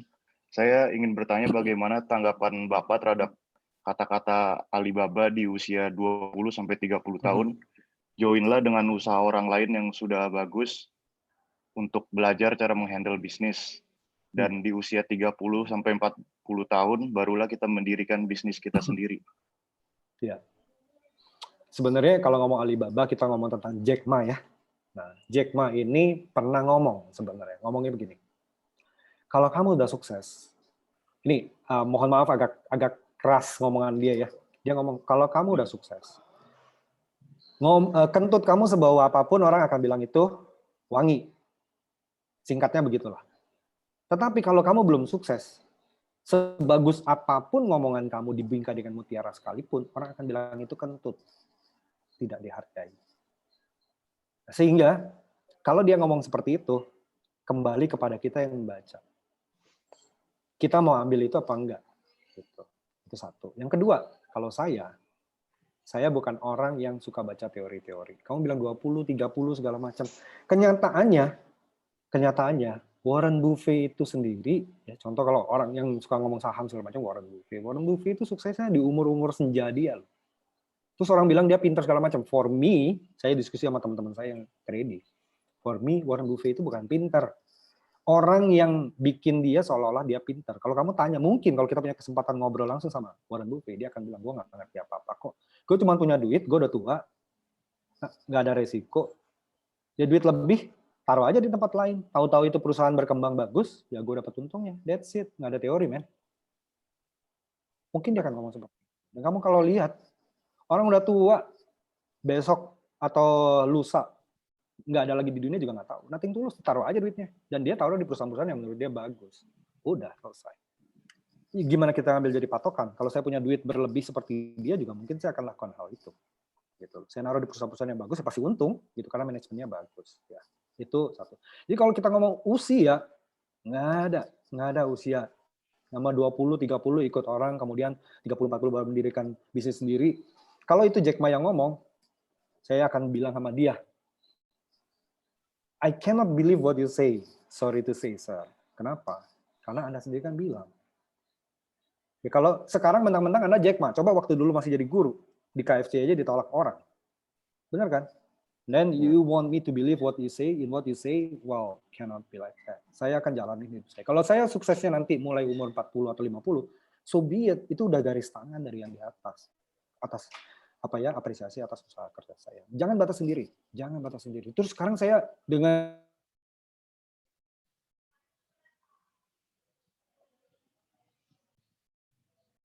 kamu mesti sukses di umur 20 karena kamu mendirikan sesuatu, ya so be it gitu. Pertanyaan saya misalnya ya, banyak YouTuber muda yang jumlah view-nya udah jutaan, dia akan punya uang yang berlebih miliaran saat ini per bulan gitu. Kemudian kalau dia buka usaha, if you ever remember, ada satu orang Indonesia juga yang mulai anak kecil ditemenin orang tuanya, dia bikin bisnis slimy. Dia bikin bisnis slime itu, kemudian dia punya banyak uang. Dari slime itu dia buka usaha yang lain. Dan dia jadi sukses. Itu anak kecil, SD kalau nggak salah, apa SMP, SD kalau nggak salah. Ngapain dibatasin kalau memang ada kesempatannya? Ini bahaya ya. Ini bahaya, tapi it's a good to know that you ask this, so all of your friends can know that actually do not sudah bikin boundary atas diri kamu bahwa umur itu menjadi patokan. No, nggak ada yang seperti itu. Baik Pak, terima kasih. Good. Ada lagi? Oke, ada satu pertanyaan lagi mungkin sebelum kita tutup. Silahkan. Selamat siang Pak Riki. Perkenalkan nama saya Stefan dari Kampus Kemanggisan. Oke. Jadi kan ada semua pertanyaan perekrutan partner, itu kita sebelum itu berdasar misalkan kayak pas perekrutan itu kita perlu nggak sih menunjukkan apa saja yang sudah kita mampukan, kemampuan kita sampai mana, terus menunjukkan simpati dan empati kita, itu sehingga tuh orang tahu gitu, oh kayaknya gue bantu dia bisa deh gini-gini. Sehingga perlu sampai di situ kah atau bagaimana Pak Riki? Terima kasih Pak. Boleh. Jadi kita bisa tunjukkan kemampuan kita udah bikin apa-apa, kemudian kenapa kita ingin merekrut dia dan segala macam, it's fine, itu nggak masalah. Formal banget ya yang begituan. Tapi tahu nggak masalah dengan perekrutan ini? Saya sendiri pernah nerima anak magang gitu kan. Yang susah dari kita hiring itu apa? Orang yang kita hire itu nggak tahu yang menjadi keinginan kita, yang menjadi fokus kita. Waktu itu saya bilang 3 bulan saya mau ada satu produk prototype, sampai 6 bulan juga nggak jadi. Saya bebaskan waktu kerja, masuk jam 8, kita pulang jam 5. Saya bilang seperti itu. Tapi kalau kamu masuk lebih siang, telat atau apa, silakan, kamu bisa pilih. Karena kemacetan di Jakarta, jam 9 kamu datang, kamu pulang lebih sore, silakan. Atau misalnya kamu mau datang after lunch, kemudian kamu mau lembur, silakan. Tapi satu hal saya bilang, saya bukan penganut lembur. Saya lebih senang kerja pagi-pagi, kamu masuk jam 7, minta pulang jam 4, jam 3, silakan. Saya lebih suka yang pagi. Kenapa? Pagi itu fresh, saya bilang. Saya penganut kepercayaan kerja pagi, nggak kerja lembur. Lembur itu buat kita sama keluarga istirahat. Seperti itu. Nah, kenyataannya juga tapi sudah saya beri kelonggaran, saya beri deadline segala macam, tapi mereka nggak bisa kejar. Nah, ini menjadi PR buat kita. Nggak salah mereka, karena masing-masing orang punya karakter. Tapi kalau misalnya kita nggak temu orang yang ngerti deadline, ngerti urgency, dan segala macam, well, we have to think over. Gitu. Jadi, mengenai orang yang kita rekrut, bukan soal pertama kali kita menunjukkan apa yang kita mau supaya kita juga mengundang orang, tapi akan lebih penting lagi juga melihat orang yang mau kita rekrut ini, kira-kira bisa nggak nih kita tes, Karena saya bilang, waktu kita ketemu pertama, kita mana tahu sih, iya kan? Kayak misalnya saya ketemu Stefan pertama kali, saya mana tahu sih kamu seperti apa. Saya coba dulu. Kalau ternyata nggak cocok, saya akan panggil ngomong baik-baik. I cannot use you anymore. How do you suppose me to extend you? Apa yang mesti saya berikan kepada kamu supaya kamu bisa mengembangkan diri? Nanti dia akan ngomong, oh saya mau di sini Pak, saya nggak mau jadi programmer, saya mau jadi tester gitu. Silahkan. Kamu jadi. Kalau kamu ternyata nggak bisa berkembang juga di situ, saya akan ngajak ngomong lagi. Kamu nggak berkembang juga di sini. Kamu butuh apa dari saya untuk bantu kamu? Saya butuh training, saya kasih training. Kalau sudah dikasih training masih nggak bisa juga, gimana nih? Saya juga mesti bisa melihat nih anak, potensinya bukan di situ, tapi ternyata di manajerial malah. Kamu mau nggak belajar project management? Bantu saya untuk manage project, awasin deadline dan segala macam. Boleh Pak. Mohon, saya sorry to say, kalau kamu bisa terima, kamu nggak cocok di sini juga. Kamu cocoknya di sini. Kamu mau nggak? Kalau mau, kamu coba bantu saya. Nah, ternyata kalau dia nggak sampai di situ juga, dia ternyata nggak bisa juga berkembang. Ternyata kalau misal karakteristiknya dia itu juga memang, I have to say people ada yang males ya, ada yang ignorance ya, tapi ada juga yang pekerja keras, ada yang bahkan over the expectations, kadang-kadang bagus, kadang-kadang enggak juga. Kita nggak suruh dia udah bikin yang kayak gitu-gitu. Nah, ini yang kita mesti pelajarin. Banyak hal sebagai seorang entrepreneur juga nantinya ke depan pada saat kamu mulai terlibat dalam perekrutan orang, masalah baru juga muncul. Kamu perlu mengembangkan diri, perlu mengembangkan kayak semacam skill untuk apa ya, people management skill. Kamu mesti punya skill kayak semacam psikologi juga untuk tahu nih orang bisa di-encourage seperti apa. Banyak hal. Karena apa? Morality, balik lagi ke masing-masing karakter ya. Kalau saya karakternya ingin mengembangkan orang, nggak yang main tak keluar, knockdown, keluar langsung, fire, nggak. Kalau masih bisa berkembang, kenapa enggak? Karena kadang-kadang mereka nggak tahu apa yang mereka bisa. Kadang-kadang juga kita nggak tahu apa yang kita bisa bantu ke mereka. Kalau mereka bisa lihat itu interaktif, kita bisa mengembangkan orang, otomatis perusahaan kita akan maju. Gitu. Ya, jadi mengenai orang itu silakan aja. Nah, tapi mungkin pesan saya lebih ke kamu harus mengembangkan ilmu kemanusiaan dalam arti people management, psikologi, nah, seperti itu. Jawab, Stefan? Terjawab Pak, makasih Pak Riki. Oke, baik. Oke, baik Pak Riki. Dan teman-teman terima kasih banyak. Pak Riki terima kasih ya. Ini sharingnya udah sama-sama Bu. Cukup memotivasi anak-anak. Wah, ada yang nguap. Ngantuk ada yang termotivasi, ada yang boring ya. Oke, teman-teman sebelum kita akhiri, kita foto dulu ya. Silakan dinyalakan kameranya. Yuk, kita silakan nyalakan kameranya. Oke, ini ada 8 ya, teman-teman ya. Ada 8 layar, jadi mohon bersabar. Oke. Oke, saya mulai dari yang pertama. Pak Riki sebentar ya, sebagai bukti ya Pak. Oke, yang pertama.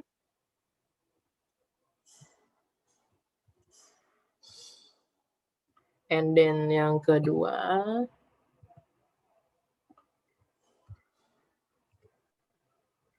Berikutnya yang ketiga.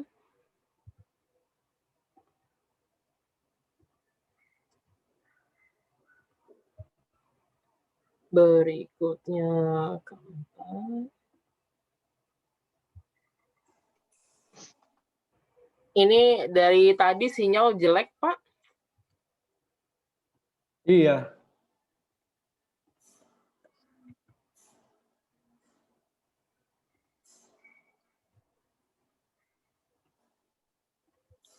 Ntar 2 lagi.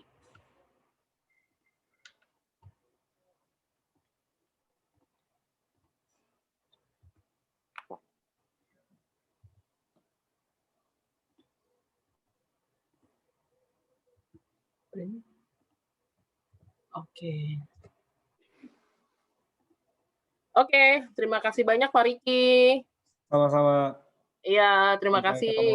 Guys, say thank you ke Pak Riki. Cepat ketemu lagi nanti di lain kesempatan Pak Riki ya. Terima kasih Pak. Thank you.